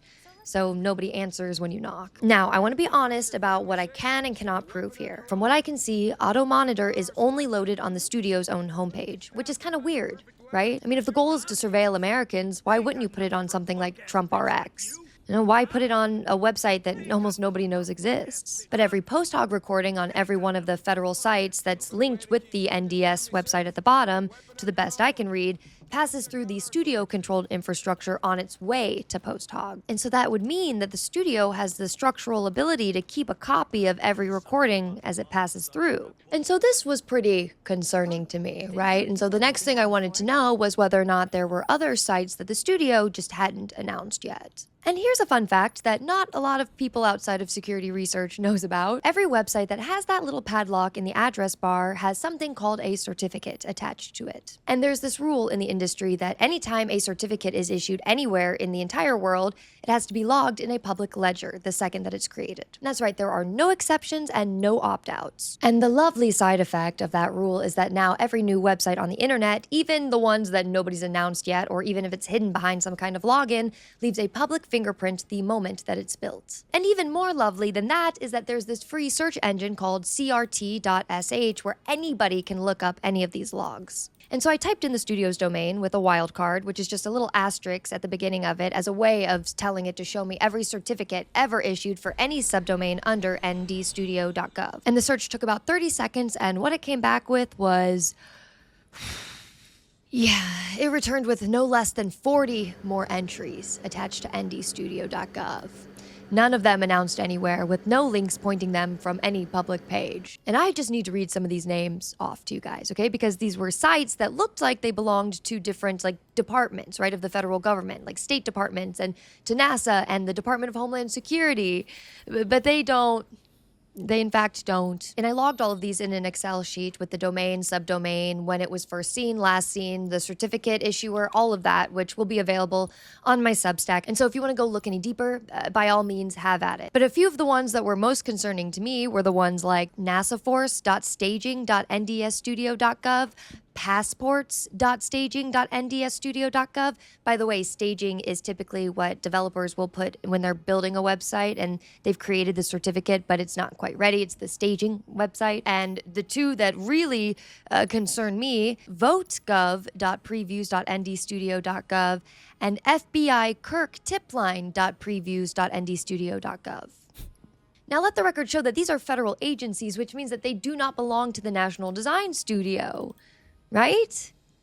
These don't belong to the National Design Studio, right? Yeah, well, about that. I checked the public ownership records for each of these subdomains, just to be sure, and every single one of them, all 40-something that I could find, traced back to the same place. The Executive Office of the President. Yeah, so the National Design Agency has built pre-launch versions of websites that look like they belong to federal agencies and registered them all to the White House. Because remember, the White House is the executive office. And when things are under the executive office's control, it means that they don't always have to have congressional oversight, i.e. the ballroom. And look, there's a lot we need to unpack about the passport thing and the FBI tip line for Charlie Kirk, and we're going to get into all of that in a second, okay? But first, I needed to know who was running the infrastructure underneath everything. Well, every NDS site had the same label attached, Cloudflare, which is a private company that hosts and protects a huge chunk of the internet. Now, using Cloudflare is not necessarily abnormal for a federal agency, but running 40 federal websites through one single private Cloudflare account is another matter entirely. And all gated preview sites funneled into one single login screen that read, loveisaskill.cloudflareaccess.com. Let's read that again. loveisaskill.cloudflareaccess.com. That is something. That's something. And that name is just cringy enough where I think I know exactly who is behind that account.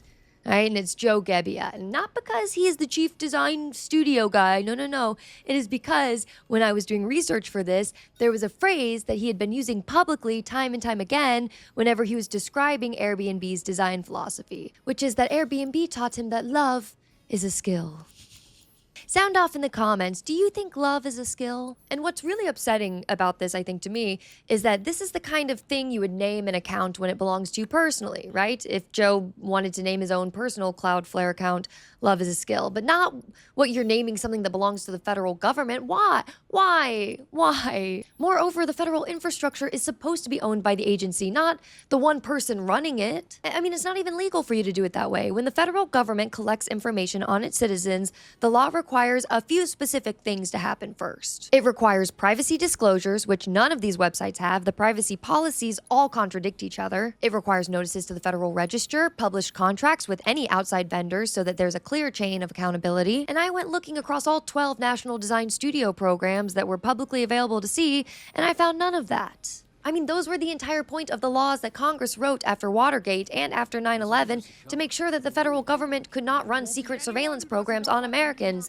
You know, like Larry Ellison pitched 2 weeks after 9/11. Like I said, the only document that they do publish on their websites are these privacy policies. And for example, like on Trump RX, it contradicts itself 2 paragraphs apart. The first paragraph says that PostHog may record its page users' visits and medications that they view. Meanwhile, 2 paragraphs later, it says that they do not collect any health or medical information. I'm sorry, if I'm buying medications, those 2 things cannot be true. Straight to jail, right now. And because this was all pissing me off, I wanted to be very clear at who I was pissed off at. So I started looking for the people who were working at National Design Studio besides Joe. And it wasn't easy to find this information because there's no list anywhere that states who they are, right? But I read the bylines of the studio's blog posts and checked each name against different court filings from 2025. And what do you know, every senior name came back from the same place. Doge. And there was one name in particular that stopped me. Greg Hogan. Because in 2025, a judge ordered everybody at Doge be blocked from accessing personnel records at the Office of Personnel Management, OPM. However, that order had exceptions. 3 people were allowed to keep their access anyway, and one of those 3 people was Greg Hogan. Yeah, because the administration argued that he specifically was essential to ongoing system work, and the judge just accepted it. And so while every other Doge staffer was locked out, Hogan kept his access to the federal personnel records the entire time. And a year later, he moved from Doge into the National Design Studio. And just last month, he was promoted to run Login.gov. Now, Login.gov, if you're not aware, is the federal government Can you get your reaction to what she's saying? Basically, use Wix is what I think she said in the beginning. It's what it looked like it was made from, and it's awesome. System. So if you've ever applied for a federal job or requested your social security records online or filed your taxes, wanted to check on how they were doing, or I don't know, filed any federal benefits, you've used it. Or you will use it. I've used it. Okay, it even scans for biometrics. I've scanned my biometrics on it. You have to turn your head all the different ways. I remember having to do it so many times. Oh my God. It's basically the front door to your federal identity, and more than 150 million Americans have accounts. All right, now the man who survived the OPM injunction is now in charge of that front door. Ring, ring, ring. Do you see where the 5-alarm fire is here? Another name that I found was Akash Boba, who was one of the original 6 engineers that Musk brought into Doge on day 1, who now also works for the National Design Studio. Which brings me to what happened in October of 2025. Because Akash Boba got on a recorded conference call with the state election directors from across the country and presented the federal voter registration system that the National Design Studio was building. And what he presented was that voters would register through their federal portal, which their identities would be verified through Login.gov, of course, which his former colleague Greg Hogan now runs, and their citizenship would be verified through DHS's SAVE database, and their registrations transmitted to the states. And it was on that call that a state election director asked Boba what the data the federal government would retain. And Boba said, and I quote, "I don't know what they retain and what they are logging." End quote. Okay, so let me get this straight. The person presenting the federal voter registration system to the state election directors does not know what data his own system keeps on American voters. Okay. And this is important because after the disputed 2000 election in Florida, Congress had passed the 2002 Help America Vote Act with overwhelming bipartisan support. And it created the Election Assistance Commission. 4 commissioners split evenly by party, an inspector general, and FOIA obligations, all written into the law. And the lesson from that was very clear. Voter registration must never sit inside the president's White House. Period. Why? Oh, I don't know, because giving an incumbent visibility into who is checking registration before an election creates a structural conflict of interest that no functioning democracy can survive. That's why. So Congress built a wall, and that is why today Vote.gov is registered to the Election Assistance Commission as its own separate federal government agency. And at the time of recording this video, that wall is still standing. I think. But here's what I found in the certificate logs. A working preview of Vote.gov had been built inside NDS's studio staging environment. And it's behind the same Cloudflare login, but locked down tighter than any of the other previews. The certificate appeared for that website on April 10th, 2026, and it was isolated deliberately, which means that somebody went out of their way to make sure that nobody could stumble onto it. Well, almost nobody. Now, I think it's worth noting that a few weeks before that certificate appeared, the administration signed an executive order requiring DHS, the Social Security Administration, and the SAVE program to construct a federal citizenship verified voter list. What does that look like? I don't know. But what I do know is that there's a deadline of 90 days from signing, and that deadline is a mere few weeks away. And as of the time of this recording, the Elections Assistance Commission has not publicly said one word about the fact that the White House has built a preview for the website that EAC owns. So either they don't know or they don't care. And I'm really hoping it's the former, in which case, hi, that's what they're doing. Now, before we wrap all of this up, I do want to circle back to that one certificate log entry called FBI Kirk Tip Line, because that one has been bugging me a lot, mostly because I saw that the certificate for that website was issued in March of 2026 for FBI KirkTipline.gov. Now, a couple of things don't really add up with that. First of all, it's because in September of 2025, as we all know, the conservative activist Charlie Kirk was shot and killed. And it was Tyler Robinson who was taken into custody 2 days later and formally charged on September 16th. So the suspect was in custody and the charges were filed within the same week. And I know some of you are saying, well, they did have a tip line though, remember? To which I say, yeah, I do remember. But I believe they said specifically, any videos or photos that you might have, the public, should be submitted to our digital media tip line, which is www.fbi.gov/Utah Valley shooting, all lowercase. Again, that is fbi.gov/Utah Valley shooting, all lowercase.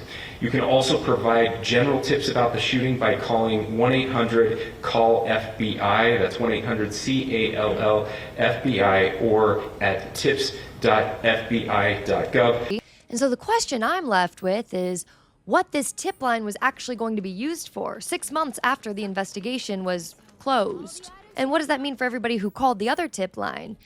Did that get investigated at all? And the second thing I found tonight, actually while I was finishing writing the outline for this video, might be the most significant of all. So remember, one of the hidden domains that I mentioned earlier included passports.staging.ndsstudio.gov. And tonight, I just, for funsies, wanted to type in passports.gov to see what kind of website it was shadowing. And instead of taking me to a federal government website, it took me to this page with a pop-up that said, enter your email and we'll send you a 6-digit code. Yeah, no State Department seal, no agency name, no privacy notice, just a big old button that said send code, which obviously I did not put my email in there because what the fuck is that? And so I decided to do another sweep of this website, right? Pull as much information as I could from it. And as it turns out, the first certificate for passports.gov was issued on May 5th. 3 weeks ago. And the sign-in domain that you're looking at right now, the auth.passports.gov, got its first certificate 4 days ago on May 22nd, which would be the craziest thing I ever heard of, except for the fact that while I was finishing writing this like 45 minutes ago, they issued more certificates for a subdomain called Vote.passports.gov. Not once, not twice, but 9 separate certificates between 2 a.m. Pacific Standard Time and 3 a.m. Pacific Standard Time. Yeah, they are standing this up right now in real time. Okay, so what do I think is happening here? What do I think the purpose of all of this is? I think to me, clearly, the purpose is to pull all of the parts of the federal government that actually touch you away from the agencies that legally own them and rebuild them on an infrastructure that the White House and the executive office fully controls. And once you control the front doors, well, you need somewhere to put all of the data that's going to come through them, right? Somewhere that only the executive office can reach, which is, I think, the entire point of what is being built 6 stories underground in DC under the executive office of the president. And then with that, the Presidential Records Act closes the door right behind it, because the day that the administration ends, in 2028, God willing, everything seals for the next 12 years. So until 2040, nobody outside the White House gets to see who worked there, what they collected, or what data went where. And look, and I know that sounds all very overwhelming and scary, so here's what I think we can do about it in the meantime. Honestly, the most important thing is to send this information to your representatives. Having them know what's going on is the first step to anything else. Because none of this gets fixed without Congress paying attention. And I don't think Congress is paying attention to the back-end code of these websites. So please send them this video or my Substack article. I've sent everything that I have to the only 2 lawyers I know on Capitol Hill. And so I'm hoping something comes of that. And something else we definitely need to keep an eye on is the day that Vote.gov's registration flips over to the executive office of the president, because that's the day that the wall that Congress built after Florida 2000 essentially comes down. And the citizen verification executive order deadline is still a few weeks out. And I think what happens on that day will tell us how far along they actually are. And we also need to, I guess, keep an eye on passports.gov because, oh my God, it seems like they are planning for something right now this week. So please, I beg of you, if you are a more data savvy, tech savvy person than I am, please dig into this with me. And don't worry, every domain, every certificate, every staging environment, every GitHub repository that I found will be linked at the bottom of my Substack article that goes with this video. It's free to subscribe. It's just the most organized place that I can keep it. And help me out because I am but one person and I know that I'm only just scratching the surface with this. You know, Trump told us himself that the ballroom and whatever's being built underneath it is something that he's donating for the future presidents of the United States of America. And that is the one thing I think in this whole story that I can take him at his word on. Because this infrastructure is going to outlast him. And whoever wins in 2028 inherits all of it. You know, the National Design Studio says its job is to redesign how Americans experience their government. But I think the job that they're actually redesigning is how the government experiences its citizens. Meanwhile, the only thing that they really rebranded were Oracle's dossiers.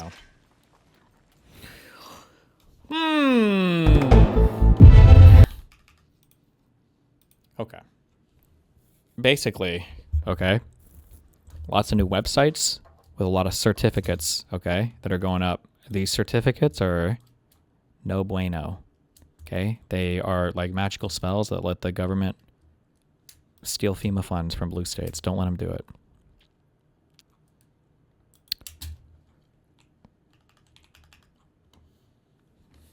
We're watching part 2.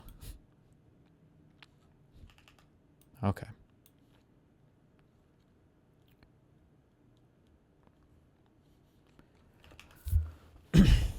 I think that the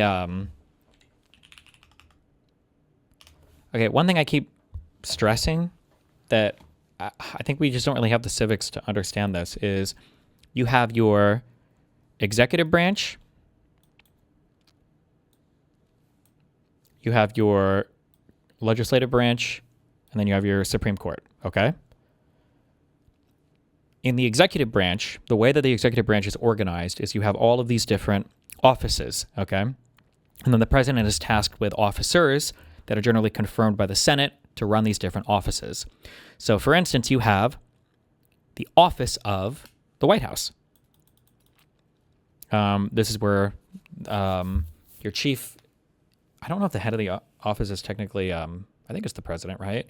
And then you have your first up person is, it's the woman who has cancer. I don't know if she's there anymore. And then your deputy is the Stephen Miller guy, right? This is how, you know, the office of the White House is typically how other people connect to the president is by going through this. Other people in the executive branch. You might have your office over here is the State Department. You might have an office over here is the Department of Justice. These are the different offices that are within the executive branch. So I keep saying this over and over again that not only is the president, Donald Trump, not only is the president running everything, I always say the White House. I'm not just saying it as like a cute shortcut, like, oh, what does the White House think about this foreign policy? Like people will say like the White House instead of the United States of Trump, right?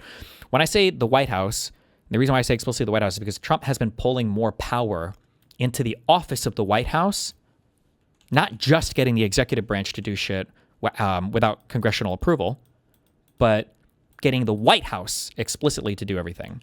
So one example of this might be, I don't know 100% how this is pulled together, but like you have this, your director of national intelligence pulls information from all of your little, all of your intelligence offices that are within the executive branch. And this looks like DUI. This is what Tulsi Gabbard was the head of. She's on the way out. But like when we went to war with Iran, it seems like Donald Trump is making all of these decisions within the White House, and he's not really pulling from his other offices. He just wants to do everything here. So what this lady figured out through just a little bit of clever, I don't know if you call it web reverse engineering or whatever, is that it seems like the White House itself is starting to create parallel websites for things that you would expect to see from the State Department or from other departments in the government. Other departments in the executive branch that shouldn't really be under the office of the White House. So that thing about passports seem to be a thing that's managed by the State Department. And when you go on a government website, like every single time you go on on a government website, usually there's like specific ways that they're supposed to handle data. They can't, like the way that they do it is all designated by Congress. I feel like usually didn't there used to be like a pop-up and it would say like, warning, you're on a government website, so we can fuck your shit and blah, blah, blah. But somewhere on this webpage, there's going to be like a disclaimer for how every government website has to manage, an official website of the United States government. Here's what you need to know. And there's going to be policies for how all of these are managed, okay? However, if the White House is setting up its own sites, and if it's using these other services to like bounce information around for individuals that are accessing those websites, we don't really know what information the White House is storing on you, because it seems like they're not really following the policies laid out to these other departments from Congress, as the departments are authorized by Congress, right, that are functioning in the executive branch. So it's just like, it feels like there are websites being stood up right now that don't belong under the White House office that are being set up under the White House office. That's like we don't know why. It's kind of weird. Well, it's very, very, very, very, very fucking weird. But everything in this government is very weird, so it's hard to sound the alarms on anything. But that's basically what that video was about. Okay.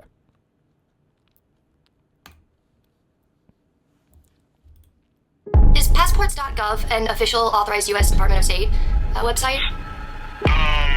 Let me double check. Are you guys aware that It's hard because this is one of those things where if you understand, it's like it's very fucked up. But if you don't understand, it seems like it's not a big deal at all.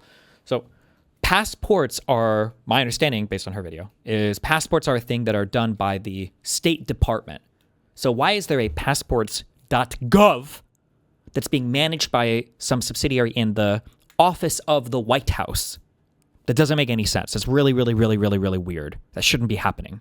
Because everything that is allotted to the State Department and the charter, I don't know if you call it the charter, the law, whatever the fuck, for the Department of State to run, is going to be authorized from Congress. So all the restrictions and how they can handle people's data and what they're allowed to do, not allowed to do, all of that is authorized by Congress. It's part of the Department of State. We don't know what the fuck the White House would be doing with any of this. They don't have the same regulations or restrictions. They really probably shouldn't be doing this at all. It's very, very, very, very, very, very, very fucking weird. And then she's trying to tie all of this to the idea that whatever data they're funneling from people that are maybe accessing some of these sites might be going to that massive server warehouse underneath the ballroom or whatever that Trump is trying to build. One more other weird thing is the government has been desperately trying to get a hold of all the voter data, and I don't know why. I'm not sure why, but they've sued for it. You've seen certain data being harvested by FBI subpoenas. We saw that was it Fulton County? Is that where Tulsi Gabbard showed up? You've seen the government asking states to give voter data. You've seen the government try to restrict the United States Post Department, the USPS, the United States Postal Service, from doing mail-in ballots unless the state has made all the voter information available. Lots of really, really weird stuff going on there.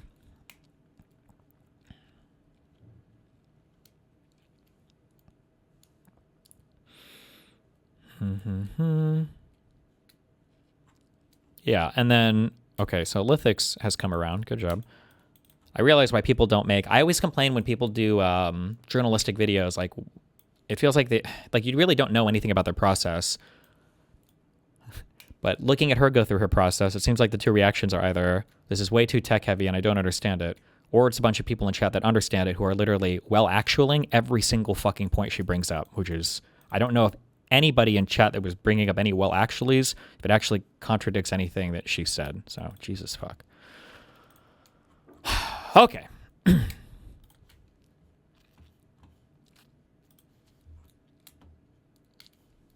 Is passports.gov an official authorized U.S. Department of State website? Let me double check. Are you guys aware that passports.gov exists and it's registered to the executive office of the president? That is very interesting. The idea Doge has made its way through all the agencies. Not just one agency, not just one website. All the websites, all the agencies, all of the digital touch points between the U.S. government and the American people. The problem is that I'm so curious how much is intentional or not. The problem is we have spent so many years, so many decades. Think about like every comedy movie you've seen, every action movie you've seen, every single thing I feel you've ever seen of the United States government always paints it in like a really malevolent light. You know, it's like a secret Blackbriar, secret program authorized for black sites, abduct Americans. Everything's ran through one guy, controls the whole thing. Evil people, bureaucracy, Congress is fake. The senators are all in on it. Like when you've gotten this shoved down your throat for decades, or maybe more than decades, it's like you don't realize that when it's actually starting to happen, maybe this is really, really, really fucking bad because people think it's already the case, right? So like if you were to, my guess is if you were to poll the average American, you know, do you think that the United States, this is for sure after the Snowden stuff, who by the way is a full-on Russian stooge now, is the US government tracking every single thing you do online and storing it somewhere to illegally access it, to look through it, whatever they want, to create like a file on you? Like, I feel like 95% of everyone say, oh yeah, of course, obviously they're doing that. Yeah, of course. So then when Trump actually starts doing this through the office of the White House, I mean, who cares? The government already does anyway, right? They must, right? Like that's the feeling. But let's talk about passports. See, your passport is one of the most important documents that the federal government will ever issue you in your lifetime. It carries your name, your face, your social security number, your place of birth, all of it serving proof that you are in fact an American, and all of it signed and stamped onto a single piece of paper that gets processed by one single office. The State Department. They are the only ones in the federal government who are actually allowed to issue you one, and the data behind it sits inside the State Department walls, protected by some of the strongest privacy laws this country has. And so when I found a website called passports.gov, not attached to the State Department at all, in fact, but instead attached to the Executive Office of the President of the United States, and built by National Design Studio, needless to say, I got a little bit concerned. Now, if you're just joining us, I do recommend going back and watching the first part of this investigation, as there's a lot of context there that I'm not going to repeat tonight. And if I move kind of fast throughout this video, then fear not, because I would like to invite you to join me on YouTube Live, officially, Tuesdays from 5 p.m. to 6:30-ish p.m. Pacific Standard Time, where I'll be basically doing a deeper dive on the deep dives that I already do, because apparently we still have not hit bedrock. So, but it'll be a great chance for us to just slow down, to just talk through some of these investigations, to talk about the things that got, cut off the chopping block, and for you guys to ask questions, and for us to also kind of problem solve together,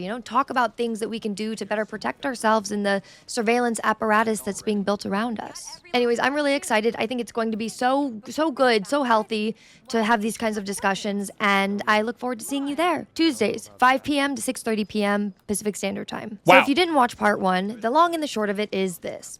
In August of last year, Donald Trump signed an executive order called America by Design, and under it, he created a brand new federal office called the National Design Studio. Their chief design officer is Joe Gebbia, and he's the former co-founder of Airbnb, and it is staffed with people who used to work for the critically acclaimed Doge, which, lest we forget, got sued in federal court for letting outside parties unlawfully access federal personal data. So yes, National Design Studio, NDS, is basically Doge 2.0. And the deeper I get into this investigation, the more I firmly believe that the National Design Studio is building a parallel federal government inside the executive branch, running on private infrastructure, operated by the same people who got caught giving outside parties access to that federal data last time around. So I'm a bit concerned all around. And the scope of what National Design Studio seems to be doing is quite overwhelming. I mean, I am up north of 50 different .gov websites that I have found that were all built by NDS, and all of them being registered to the Executive Office of the President. Instead of the federal agencies whose names are on them. And look, I'm still unpacking a lot of it, but for tonight, I would like to dive into two specific pieces. The first one is passports.gov.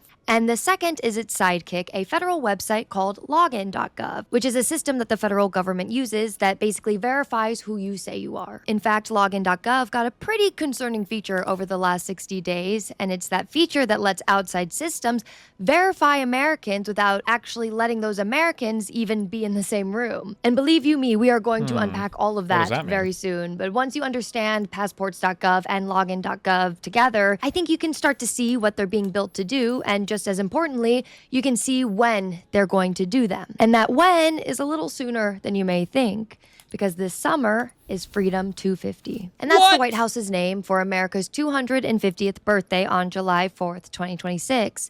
Not to be confused with July 5th of 2026, which happens to be my 30th birthday. Which, according to the Trump administration's official age conversion chart for women, is probably also 250 years old. Not that I'm complaining that I aged out of that. Anyway, the reason I bring that up is because the 4th of July is shaping up to be a very, very big day. Not just for America, but because it's a big day for America's surveillance apparatus, since a whole lot of switches seem to be getting flipped on July 4th. Anywho, so let's start with this federal website that I found, passports.gov, which, by the way, is not a federal website, at least not in the way that we're used to. It's not registered to the State Department. It is registered to the White House, the executive branch. And you'll notice that when you type passports.gov in on a computer, it'll redirect you straight to a sign-in gate called auth.passports.gov. And if you do it over your cell phone, then some people just get an error message instead, depending on how many blockers you have. I mean, either way, you never actually reach the passport.gov site. You just get this wall, and there's no front door. Well, I mean, there is if you're on the list. So let's pull it up. When you look at the page, you'll see the single white blank page and this one email field and a button that says send code. And you'll notice that this looks nothing like a regular government website, right? There's no State Department seal, no agency name, no privacy notices at the bottom, no FOIA requests, no this is a government website, here's how you tell signs, like nothing. So I decided to go back to the certificate records to see if maybe there was something I was missing, which, by the way, those are public logs that have a list of every subpage that a website sets up behind the scenes, you know, like the ones that you never get to see from the front end. And what I noticed was that there were 3 separate subpages that were set up and existed just for photos alone, which is extremely odd because a sign-in page doesn't need a photo server, let alone 3, because that's not what logging in looks like. So what do you need the 3 photo servers for? I mean, that is the shape of something that is built to collect face photos in bulk, it seems. I mean, what other kind of passport photos are you taking? And so I looked up when the site was built and by whom, because the records all track when websites go live or are at least public. These logs show that back in April of this year, before passports.gov was ever even public, the site was already running on National Design Studio's own web system, on the studio's own address and the studio's own servers. And then it was on May 5th, 28 days later, that the public version went live. As a matter of fact, there are 2 of them, passports.gov without the S and passports.gov with the S. And both are registered to the White House rather than the State Department. And honestly, it's that ownership that's the whole thing, right? I mean, a federal site owned by a normal agency falls under the Privacy Act, for example. You can FOIA it, an inspector general audits it, and there's this public list of who's allowed to see your data. Meanwhile, a site that's owned by the Executive Office of the President can instead fall under something that's called Presidential Records Law, which can seal these records for years, maybe up until 2040 with no inspector general. And sealing records like that cuts only one way, doesn't it? It locks the records away from the public, the press, and the courts. But the data... It really is crazy how mad MAGA was about Hillary having her own email on a private server, but nobody will care about Trump routing all government interactions and data to what is essentially his own private infrastructure. You type that, and I was about to give the standard spiel about, well, they don't actually care about any of this, and they just like virtue signal all of it. But you know what? I actually totally understand now. Who's mind melded with me? Why do you think they were so fucking mad about that? Why do you think they were so fucking mad about that?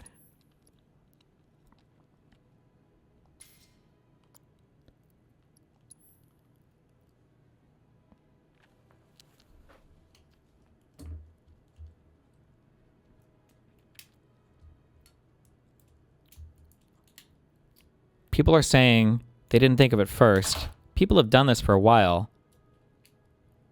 Farazi Wazi got it. You know why they were mad?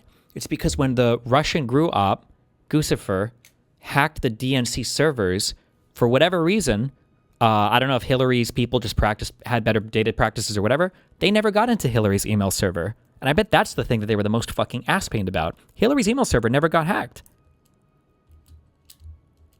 And I think they're ultra fucking ass mad about that they couldn't get in there to dig through shit like they did for Hunter Biden stuff, or like they were able to for the DNC stuff.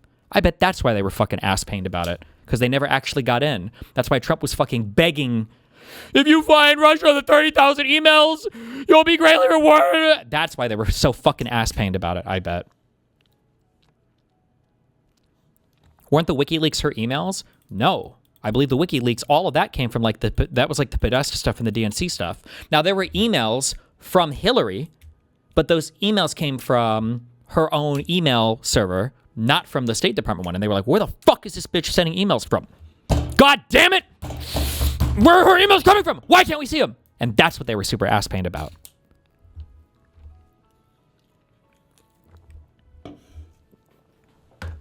I bet that's the reason why. The data still gets to live somewhere, and where it lives is on private infrastructure. And so the idea that all of these contractors and private companies would have access potentially to my data, but I wouldn't, is alarming to me, right? And I wanted to make sure that I wasn't the only one who knew about this. Right, Newton? Come here. You do not want your data taken by the White House under the executive office. We want access to our data now. Data sovereignty now. But look, maybe I'm getting ahead of myself. I mean, maybe this is just some kind of misunderstanding. Maybe the State Department knows about this website. Maybe it's their website. Maybe I'm just overthinking this and blowing this way out of proportion. And so I decided to call the State Department and ask them about their own passport site. And this is what they said. I hope I don't get copyrighted for this music.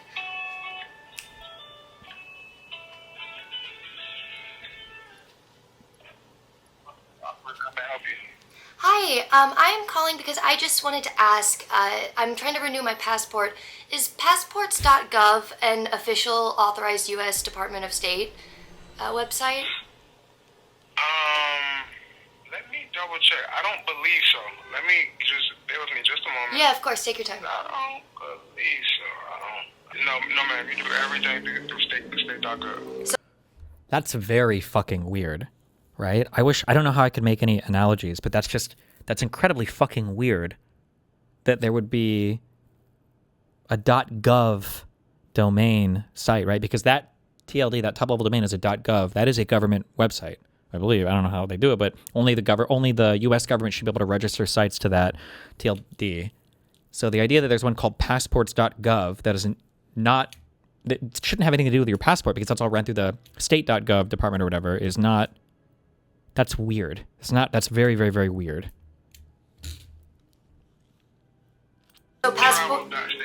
So passports.gov is not an authorized department of the state? No. Okay. Are you guys aware that passports.gov exists and it's registered to the executive office of the president? I would have to super pay attention to what she was saying before, because I wasn't that, like, the way that she said that it was designed by these DNS people. Is that what they were? Something National Service, Domain National Service, or what were they called? There was a name for these people, or Digital National Service, or NDS, National Digital Service. I wonder if, like, based on how they run that site, could they literally just scam people? Like, could they literally just be routing requests from that .gov to other servers and to just literally fucking scam people on shit because it's not even like an official executive branch department tech thing that's handling this. It's just the White House's people, which it sounds like they're outsourced to some weird private dudes who also were heavily affiliated with the Doge stuff. Why are the snarkers working overtime to get Ethan to sue you? What do they gain from that happening? Because if they can turn people against each other, then it helps them because then it means that we're too busy fighting each other than to focus on how fucked up they are. People have been pushing for Ethan to sue me for a long time. They pushed for him to make the pedo video on me too, so hopefully Ethan is smart enough this time to resist. We'll see. No, I'm not, but I will do some digging because that's very interesting. Thank you for that. People are asking, or people are saying that, like, well, this normal employee isn't going to have any information about this. Well, that's important, right? Because that means that the training they have is they weren't informed that this is a site that even exists, right? That tells you something about what the average employee is being told, which tells you something about what the training is right now for these people, which tells you the level of involvement they have with the creation of that site, which is probably nothing. But it's not just the passports thing. She was saying they were standing up a whole bunch of other websites to be parallel to other federal departments. I will do some digging because that's very interesting. Thank you for that. I'm really doing some digging right now. Yeah, I mean, any of your Like normally, that's kind of a big deal. I don't know if the U.S. if this is actionable like legally, but a common way to scam people is, my guess is you can probably go to like usapassports.com and it tries to look like an official. I'm just making that up. I don't know if this is a real website or not. usapassports.com.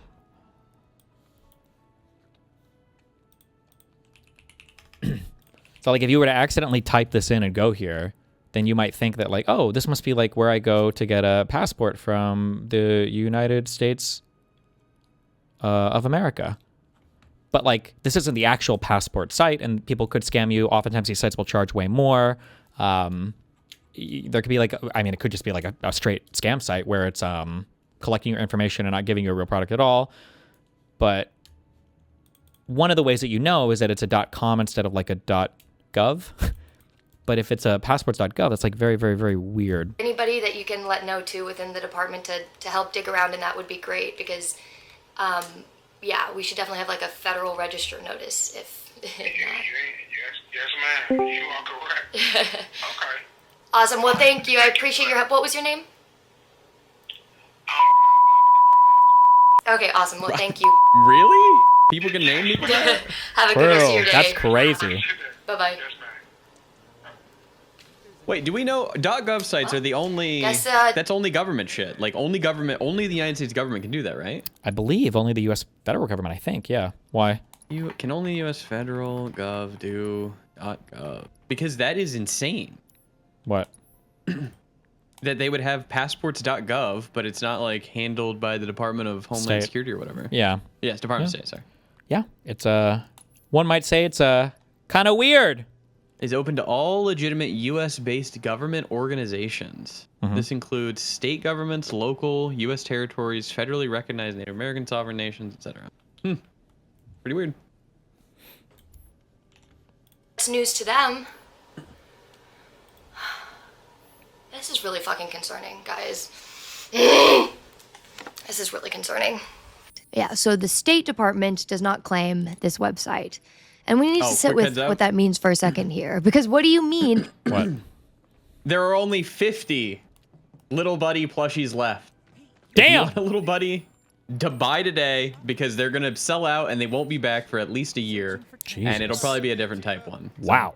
Bye, bye, bye. Okay. That's it.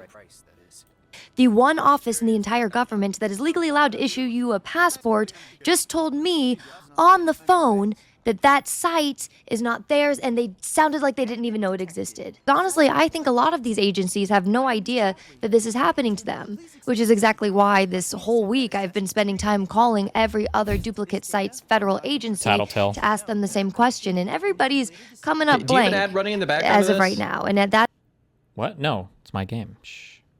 Oh. that's very concerning on a whole other level, but it also shows you what these guys have been up to. And so I guess the next obvious question is, where do you get a passport? Like, where is it safe to renew or apply for a passport? Well, to answer that, I went to the site that the state does claim, you know, the real passports page at travel.state.gov, the one that millions and millions of Americans use to apply and renew their passports. And I decided to take a little peek at their back end. You know, I wanted to see what was happening when you go to that website to renew. And so I clicked inspect to just take a peek at what's going on in the background. And of course, the entire back end is covered in trackers. Just like the buggiest thing, it's like having a bunch of cockroaches crawling all over your body kind of trackers. I mean, Facebook has a tracking pixel sitting right on it. The line literally reads FBQ, then init, and then Facebook's pixel ID, which is how you tell that Facebook started logging everybody who lands on that page, on a government federal page. Oh, but that's not all, folks, because you also have Reddit's pixel. Well, I don't know. I feel like it's probably normal to track stuff like that, unless, did she say earlier, is this like explicitly against the federal, I guess, like regulations for how the executive sites work? Or? Sports page at travel.state.gov, the one that millions and millions of Americans use to apply and renew their passports. And I decided to take a little peek at their back end. You know, I wanted to see what was happening when you go to that website to renew. And so I clicked inspect to just take a peek at what's going on in the background. And of course, the entire back end is covered in trackers. just like the buggiest thing. It's like having a bunch of cockroaches crawling all over your body kind of trackers. I mean, Facebook has a tracking pixel sitting right on it. The line literally reads FBQ, then init, and then Facebook's pixel ID, which is how you tell that Facebook started logging everybody who lands on that page, on a government federal page. Oh, but that's not all, folks, because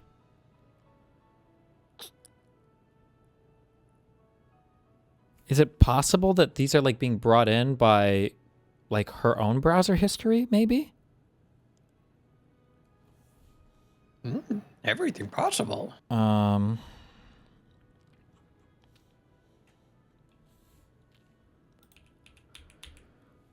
Travel.state.gov. Travel.state.gov. What is your console for? F11. Or sorry, F12. Idiot. F11s, yeah. Hold Are you on. oh, he's hacking? Well, I don't know. It's going to show some fucking... Oh, he's in. Top secret shit. Okay. Ah, he's in. Shut up. Network. Thank you, Plasticos. Fuck you, bitch. Refresh. Filter. Track.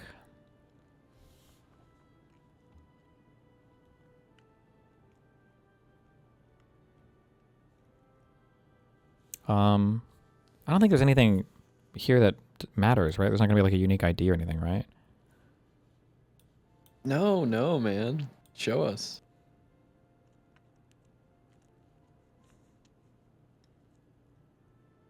Insight.adserver.org, up.loader, I don't know. Does any of this matter? Is any of this like a big deal, or?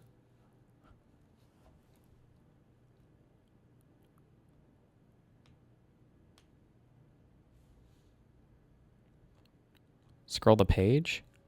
Well, I mean, I just searched for fetch up here. Just show us, man. Or, I mean, tracker, sorry.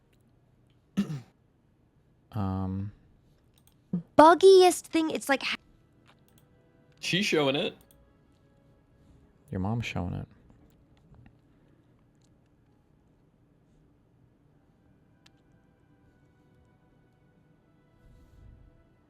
Try Pixel or Analytics.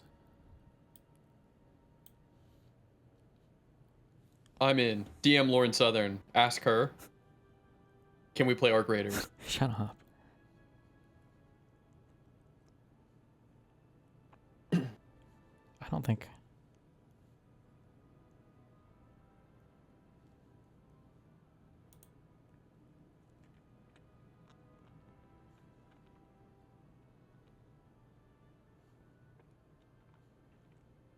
Oh, this does run through Facebook servers. Wait, why? Is that normal? I don't even think I understand what I'm looking at.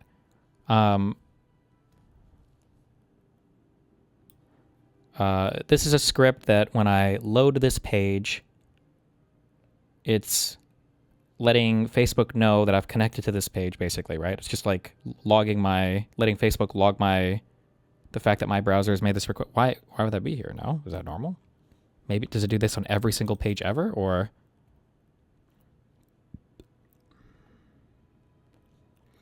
Destiny, search.gov, and you can see all the gov sites running Facebook ads. That would explain the pixel on the sites.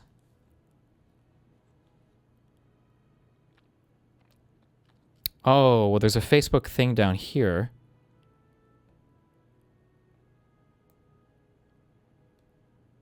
Well, what's the response say? I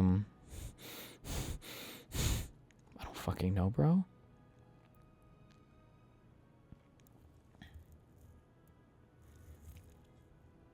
Just be honest. You don't know tech stuff, man. I don't know anything, bro. I'm a fucking retard. What do you want me to say? Yes, sir. Hassan's gonna add that as a dono sound.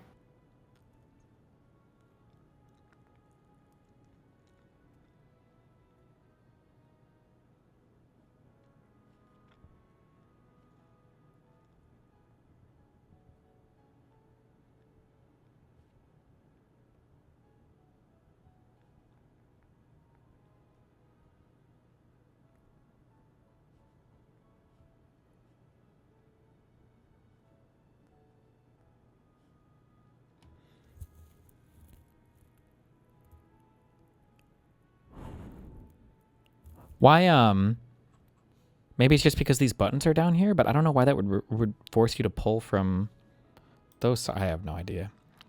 You need a Facebook tracking pixel if you want to advertise on Facebook. This is how they track visits. I thought that the tracking stuff would only come with a click-through, though. No? I don't like that. Because isn't that...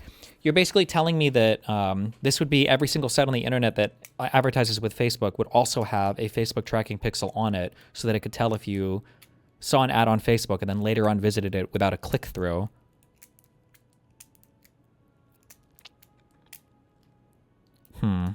Okay, I mean, I guess.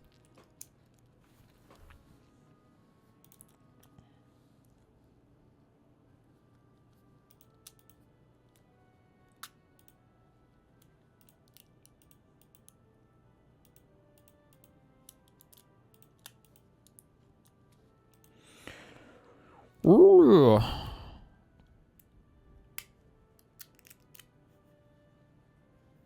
Okay. Based. Put the video in the bag. I'm gonna put your mom in my bag. Problem, Trollface? Yeah. Okay. Having a bunch of cockroaches crawling all over your body kind of trackers. I mean, Facebook has a tracking pixel sitting right on it. The line literally reads FBQ, then init, and then Facebook's pixel ID, which is how you tell that Facebook started logging everybody who lands on that page on a government federal. You might want to make sure you're checking in incognito so you're not seeing like cookie. I wasn't in incognito. I'm just trying to think if Facebook does like the government advertise on Facebook, like get your passport now, and then ad on Facebook maybe.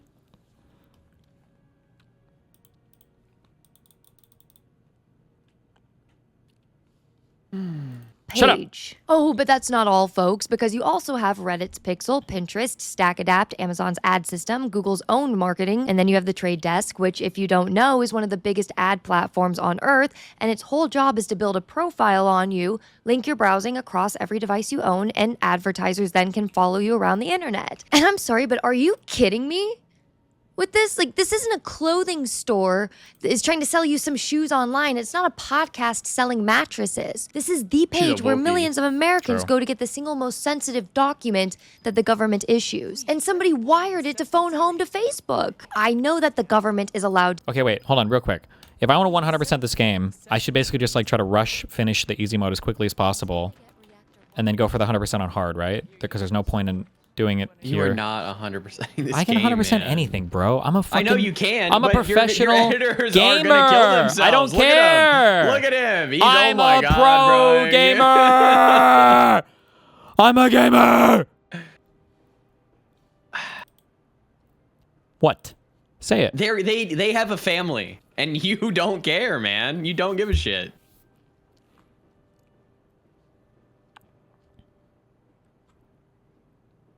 Okay, so there's literally... Did you at least split the audio for them? Did I? Oh my... No. I don't know. Good. Oh God, bruh. Okay, there's no... Don't make me look at all of the achievements. Hold on. Now I'm going to. Oh, I don't know how to do this on Steam. I can't navigate Steam. I'm a retard. Okay, hold on. This is the game. Achievements. Okay. View my achievements. Okay. And then global. The least one is... What is this shit? Okay.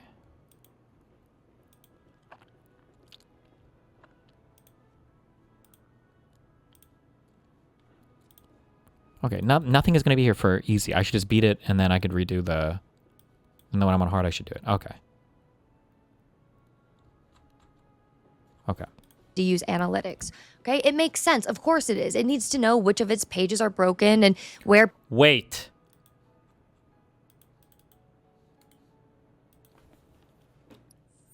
I can transfer my save from my Square Enix account to this game, and it won't carry over any of the achievements, but I never played hard mode on that. And then I could just start New Game Plus on that, and then I wouldn't have to beat it first on easy, right? I think.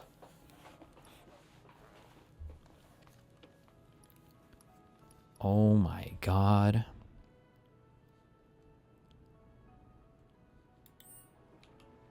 Wow, okay, from YouTube. Thank you for the $100. Jesus, this guy's crazy. Did I beat Final Fantasy 5 or 7 the first time on a PS5, or was it on the Square? It was on a PS5. How do you know? Because I remember you playing it, sadly, and having the PS5 and the capture card issues that you fucking endured us through. Fuck. Can I import my PS5 save through like the Square Enix desktop app? I don't know. I would assume it was saved on your PS5. Can you import Final Fantasy 7 PS5 save to PC version? Nah. He lost his save. Destiny contacted Melina. Hey, you got my PS5 by any chance? All right, now. People are getting stuck, and it's totally normal for a government page to want to have analytics. But the operative word here is government analytics, okay? Because governments are held to a higher standard than any other company that's going to try to track you across the internet, which is why the government built its own tool. It built its own tech stack so that it could do what it needs to do cleanly, following the privacy laws. It's called the Digital Analytics Program, and it loads from government domains, and it anonymizes your IP, and the privacy protections are written right into the code itself. I mean, it's the approved way, and it's the only analytics that belong on a page like this. And none of what I showed you on the back end is that. That's not a part of DAP. The Facebook Pixel, the Trade Desk, none of it. None of them are part of this government tool. DAP. But you know what? I'll give them one more shot because I do believe there is one workaround, right? And the rule is simple, that any advertising tracker on a government website has to be first approved in writing by the agency's privacy official and listed by name in the public privacy policy. So you know what? Before I get all up in arms about this, you know, I'm sure it's just written in the privacy policy. And I'm sure that once I open it, I'll see that this is just a big misunderstanding. Right? And that this is actually written in front of our eyes. Oh my God, it's not. That's weird. You know, that there's a 404 page instead of a privacy policy sitting on the other side of this link here. What do you mean the page isn't found? Go find the page. But hey, I guess if the privacy policy is just a dead link, then nobody can actually read the rules and nobody can hold you to them. So, problem solved. Love to see it. Love to see it. So I went back to the homepage of the State really Department, and to be fair, that privacy policy And the works. lines When are you click on lining. that at the bottom of the page. It's just that one page that doesn't work. Anyway, I read the state homepage privacy policy, and guess what? It doesn't name a single one of these trackers. Not Facebook, not Pinterest, not Reddit, not Amazon, none of them. Which, as I've stated, if it's going to be in the back end of the code, it must exist in the privacy policy. Now, before anybody panics about having just renewed their passport online and worried that Facebook has your passport information, I don't believe that to be true, because I did go through the pages in which you put in personal why does it information, and I matter if kept the Facebook code does? from the back end of the site up so I could see what was happening. Well, I mean, well, they shouldn't. Okay. Why would it That's matter? it? It depends on how malicious, I guess, somebody wanted to be with it, no? Well, I mean, what can you do with the passport number info? I don't know. Steal your identity, create a database of traveling Americans, fuck your mom. And it didn't look like those trackers followed me through to the more protected pages, at least from what I saw. However, I don't Am I think trolling? that this is the I don't moment think of these huge exhale. companies give a fuck about your dog shit data. Nobody cares about you guys. But I agree that they probably shouldn't have it. Well, it'd be more the fact that they were interested in, and why would their tracking thing be on it, you know? Agreed. I don't think that the U.S. government should be giving it to fucking Facebook. Yeah, or anybody in for that example. But yeah. Yeah. Yeah. This is super invasive. I mean, this is a government website. Even if you don't go and fill out a passport, the fact that you are so heavily tracked on one of the most sensitive websites, giving you the most sensitive information that America has, is just grotesque. Grotesque. It's deplorable. Okay, in case someone needs to hear this, you shouldn't have to be tracked by Facebook just to come to the government for a passport. That is not okay. It's not okay at all. Yeah, and there definitely shouldn't be an additional website called passports.gov that's registered to the White House with its own sign-in built from scratch. Yeah, I mean, login.gov exists for that reason, and it's safe, right? Login.gov is safe, right? Yeah, let's talk about login.gov, because it actually makes me sick to my stomach. The head of it is Doge alumni, Greg Hogan. who's been running Careful, it since Mooten doesn't April think it's a big deal, of by the this way. year. Yeah, the Just same let month our that overlords sell our Passport.gov, data, the one man. registered to the White House, was being built inside the studio's Come on, servers, bruh. which was April, according to the certification dates. Hogan showed up from National Design Studio to login.gov to run the whole thing. So the idea behind login.gov is that it's the government's single sign-in page. It's the one account that gets you into the IRS, Social Security, the VA, instead of a separate login for every agency. And about 150 million Americans use it. But it's more than just a sign-in, right? It's not like it's just one username and password for everything. Oh no, it's much bigger than that because it matters more than almost anything else the government runs. And it's because it's how the government proves that you're really you. You see, the first time you set it up, you go through one careful check. You have to photograph your ID, right? Like your passport, for example. And then on top of that, you have to take a video of your face, or like one of those biometric photographs where you have to turn your head to the left, right, up, down, and it gets an entire scan of your face, and it will confirm that the two match, and it'll create an account for just you. Well, theoretically. After that, logging in is easy, but it's the True, signing Duck up Bridge, for the true. account that's the tricky part, right? That's the part that What? This is the same Mr. Moon that earlier today said he doesn't care if the U.S. bans all black officials from the World Cup because it's their border, their choice. Wow. That's exactly what I said. Really, Mooten?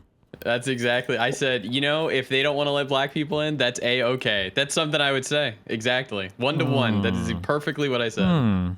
Interesting. Surely my take wasn't a little more nuanced. it's supposed to verify that it was you who signed up for the account and it is you who has access to the account. Well, so we thought, because I went to the login.gov GitHub because it's open source, right? Which means that the government publishes all of its code so that anybody can read it. And so I went through and diffed all the commits, which commits are just the change in code on GitHub. And I stumbled across something that was developed. Whoa, bird that hums. Thank you for the 5 gifted subs in Kick Chat, buddy. Within the last few months. In fact, it looked like it was developed back in early May. They had built something new, something that was called a proofing agent. And so think about what a proofing agent does. Proofing is just the government's word for proving that you are who you say you are. And in tech terms, an agent is something that does a task for you. It automates it, right? So a proofing agent would be something that does the proving of you on your behalf. Which, when you put it like that, sounds like a pretty big red flag, if I do say so myself. And so here's what it actually does, according to the code. It allows an approved outside organization to send login.gov your information to prove your biometrics. So your name, your social security number, your date of birth, your address, even your passport, this third-party approved company can use and send that information to login.gov, and it will run the full identity check on that data. And if it matches the data that the government has on you, then you come out of the other side verified. So if what's behind login.gov is this unified database and login.gov is supposed to be there to protect it, what's the point if Greg Hogan is... Oh, wait a second, I think I get it. Oh man, he really grinds my gear. Wait, hold on, I need to... You gotta lock in, man. Shut the fuck up, hold on. The commits, which commits are just the change in code on GitHub. And I stumbled across something that was developed within the last few months. In fact, it looked like... What the fuck are those messages, Mooten? Stop! Well, it's true! No. It was developed back in early May. They had built something new, something that was called a proofing agent. And so think about what a proofing agent does. I mean, proofing is just the government's word for proving that you are who you say you are. And in tech terms, an agent is something that does a task for you. It automates it, right? So a proofing agent would be something that does the proving of you on your behalf, which when you put it like that, sounds like a pretty big red flag if I do say so myself. And so here's what it actually does, according to the code. It allows an approved outside organization to send login.gov your information to prove your biometrics. So your name, your social security number, your date of birth, your address, even your passport, this third-party approved company can use and send that information to login.gov, and it will run the full identity check on that data. And if it matches the data that the government has on you, then you come out of the other side verified. So if what's behind login.gov is this unified database and login.gov is supposed to be there to protect it, what's the point if Greg Hogan is... Oh... Well, isn't that kind of the point of a system like that? I don't understand what the problem is there. If I have a way to say I've got like this, information about this guy, I want to make sure that the name and the social security are accurate, and then I go to the whatever this API is, and then I verify with the government. The government says yes, this is who they say they are. Isn't that the point of this? Or Wait a second. I think I get it. Oh man, he really grinds my gears. Okay, so his path is all a part of the public record, by the way. And it's a pretty strange path that he took to get here because he's a Silicon Valley guy, right? I mean, he's never worked in government before this. And on day 2 of Trump's second term, Hogan was installed as the Chief Information Officer at OPM, which is the office that holds every federal employee's personnel record. And luckily, they didn't have too long of a stretch in there because on February 24th of 2025, a federal judge issued an emergency order blocking all Doge-affiliated personnel from the OPM data, except for the fact that it named a few exceptions of that title, one of which was Greg Hogan. Yeah, and then a different judge had found that OPM had disclosed records to Doge-affiliated individuals in violation of the Privacy Act. And so Hogan was running the OPM's information system the entire time the federal judge was ruling that OPM was breaking the law. And then that's when they created the National Design Studio, which he moved over to help run that, to which he got another promotion in late April and landed at login.gov. You guys, that is 3 data choke points within 16 months, all with no Senate confirmations for any of it. And most of what they were doing was illegal, if not all of it. And yet he kept slipping through the cracks. He was getting promoted until he landed on top of the system that verifies the identity of 150 million Americans and counting. And I know any reasonable person is thinking, well, what is the plan here? Like, what would anybody actually want with this way to verify you or create this verified identity of your name without you being in the room? Okay, well, I'll give you my read of why I think a proofing agent showed up exactly when it did, why a shadow passports.gov what dono? How much? $5. went live and why all of this is landing in the same moment. And look, I'll be straight with you. This is the darkest version of all the possibilities, but it's also the version that I think fits what this administration has shown us time and time again that it actually cares about. Think about both sides of this, right? I mean, whoever controls the machine that decides who counts as a verified legitimate person to the government also controls the opposite. You know, the question of who doesn't count. Because think about it. I mean, the same system that can wave you across a border can just as easily lock you out. You know, and the people who are running it can flag you, challenge your status, or quietly freeze access to your own benefits and your own records without ever explaining why. And the truth about a tool like that is that it can be pointed at any direction its owner, or rather its agent, chooses. At immigrants, at political opponents, or at anyone who becomes inconvenient. And that's what makes all of this so dangerous.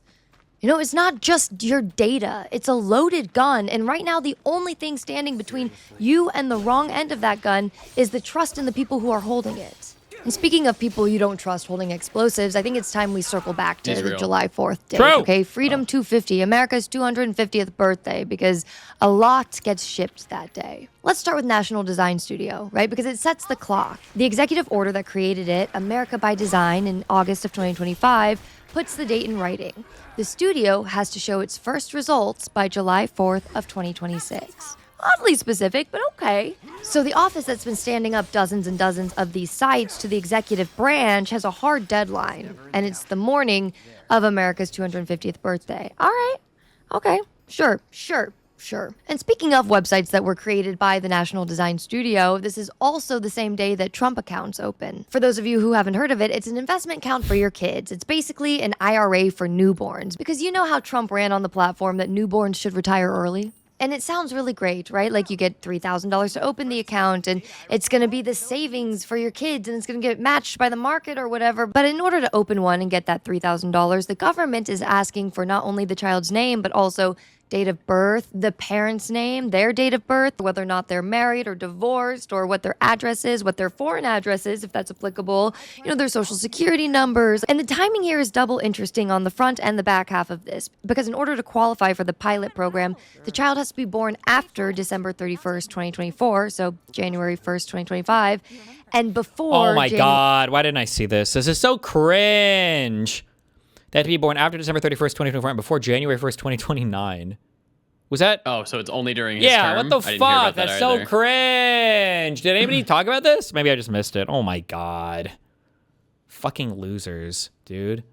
January 1st, 2029, aka December 31st, 2028, which, if I'm not mistaken, by 2029, Trump is no longer in office. So what a convenient amount of time for this pilot program. Like from day one, you've got a federal system who's enrolling a whole generation of American kids by social security number and their parents' social security numbers. And some of them only a few days old. In fact, most of them only a few months old. And this, by the way, is also the same day that Trump's face ships on the passport, printed over the text of the Declaration of Independence. And I wish I was... That's real? Are other presidents on the fucking passport? No. I'm pretty sure not. Well, I don't think a living one is. We've got Eagles. An eagle was never the president, right? No, the band wasn't. We've got an Abraham Lincoln quote, to be fair. Okay. Cactus. Liberty Bell. Mayflower. Trains. Are you kidding me? What? I called that guy's $5 dono out. You tell me kill myself, and then he donates $20 and said I had this budgeted for Moot, but dear leader needs it to defend his honor from these scheming lasses. True. Thank you for the $20 dono. I appreciate it. Oaken Shade. Oh, fucking cringe, dude. Holy shit.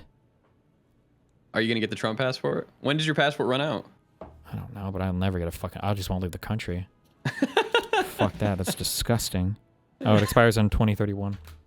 That's how he's gonna get you. He's gonna run again. And you won't want to get the Trump passport, so you can't leave.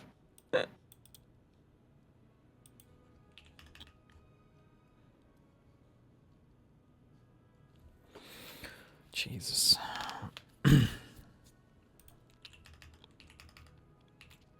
Okay. Ugh. Kidding. Is art imitating life? Did you see they're removing his name from the Kennedy Center, though? Yeah. Hell at this point, I mean, it's like I've been saying this whole time. Your passport is your identity. The proof that you belong here as an American citizen. The thing that gives you some freedom, lets you come home, lets you leave. And he decided to take the page. Oh. Did you hear that? Wait, did you tell me this earlier? That Connor is in the hospital? Oh, no. That was Darius. What's he in it for? Do we know? I don't know. Something's wrong. We gotta find out. Has anybody... Maybe he had a mental break. Well... Well, maybe he'll apologize to you. Well, not shut, Jesus. Okay. Of the Declaration of Independence. It's the page right next to the glossy, shiny one with your face on it. And it says, "We the people of the United States, in order to form a more perfect union, establish justice, ensure domestic tranquility, provide for the common defense, promote the general welfare, and secure the blessings of liberty to ourselves and our posterity, do ordain and establish this Constitution for the United States of America." Luckily, my passport is good until December of 2028. Lucky me, get this administration out before I have to redo my passport. Good God. Now I gotta put this thing in a safe. I gotta guard this thing with my goddamn life. Oh, and you thought we were done with the list? No, because on the same day, July 4th, America's, 250th birthday, is also the same day that the Department of Energy is racing to get these privately built fission reactors critical, routed around the nuclear...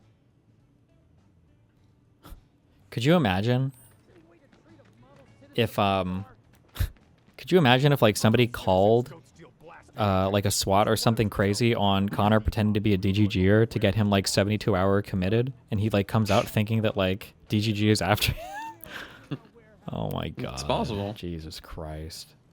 Nuclear Reaction Commission that has checked reactor safety since the 70s, and one of the Genesis mission websites was created by the National Design Studio, and that's the one that's running that very complex homemade auto monitoring script that we talked about in the last video. Nuclear is exactly what you build when you need to power AI at scale, when you need AI to run and train across these data sets that are at population scale. I mean, 1 or 2 supercomputers that can process, passports that you have to sign up for in person in DC that they're going to limit at about 25,000 to 30,000 depending, is exactly the kind of pilot project that you would need to test some of those nuclear fissions, isn't it? And lastly, in a beautiful blanket of irony, Doge is also legally dissolving on July 4th of 2026. You know, the crew that pioneered all of this is now just gonna disappear the same morning that all of Right these into the switches get sunset. turned on. And look, I don't want to leave you guys in a pool of dread with no direction. And while I don't totally know everything that they're doing clearly because we're not getting all of the information, I have thought through, you know, at least something we can do to keep the heat on while I keep pulling at these threads. So let's talk about what fixing actually looks like in this context. Travel.state.gov needs to pull every single undisclosed tracker off its passport pages, full stop, before anybody uses it. If they're not going to name Facebook, the Trade Desk, Amazon, Pinterest, Reddit, Google, then screw it. Don't go to that website, because right now the state hasn't updated the privacy passport assessment since January of 2024. Yet even though 2 new paths into those records have opened since. And while we're updating policies, GSA needs to update the Login.gov records notice to cover the proofing agent that was just developed, because it hasn't been touched since May of 2024. And the list of who can trigger that agent, who can make Login.gov issue a verified identity in your name while you're not in the room, has to go public. No negotiation, sorry, that's full stop, it has to go public. And passports.gov, along with every other shadow government website that is registered to the White House, gets formally claimed by the appropriate department with a full explanation, or it comes down. And perhaps the most immediate action would be to subpoena Greg Hogan, who has an acting title with sole control over who mints federal identities for 150 million people, right now with no Senate confirmation and oversight. Subpoena his ass, get him in front of a judge, ask him questions on the record, and get him the fuck out of there. And until then, here's my honest advice. Really? If any of you need a passport, if you need to renew your passport, apply for a passport, your kids need passports, do it in person, and not in Washington, D.C. on July 4th, okay? Not the Trump 250, not that passport. Any other passport, please, just not that. Go to a post office or an acceptance facility or an agency, anything that's on paper and in front of you. And do not use, I repeat, do not use anything called passports.gov. Okay? And just know that every visit to those passport sites through the state is being logged by 7 different trackers. And I'm going to keep an eye on it, okay? And I'll let you know if that changes. But Thanks. for now, that's the reality we live in. And look, the only way, unfortunately, that's going to happen is if we truly bully Congress into making any of those changes. Okay? And I'm not asking you to email your congressman, because honestly, they don't care.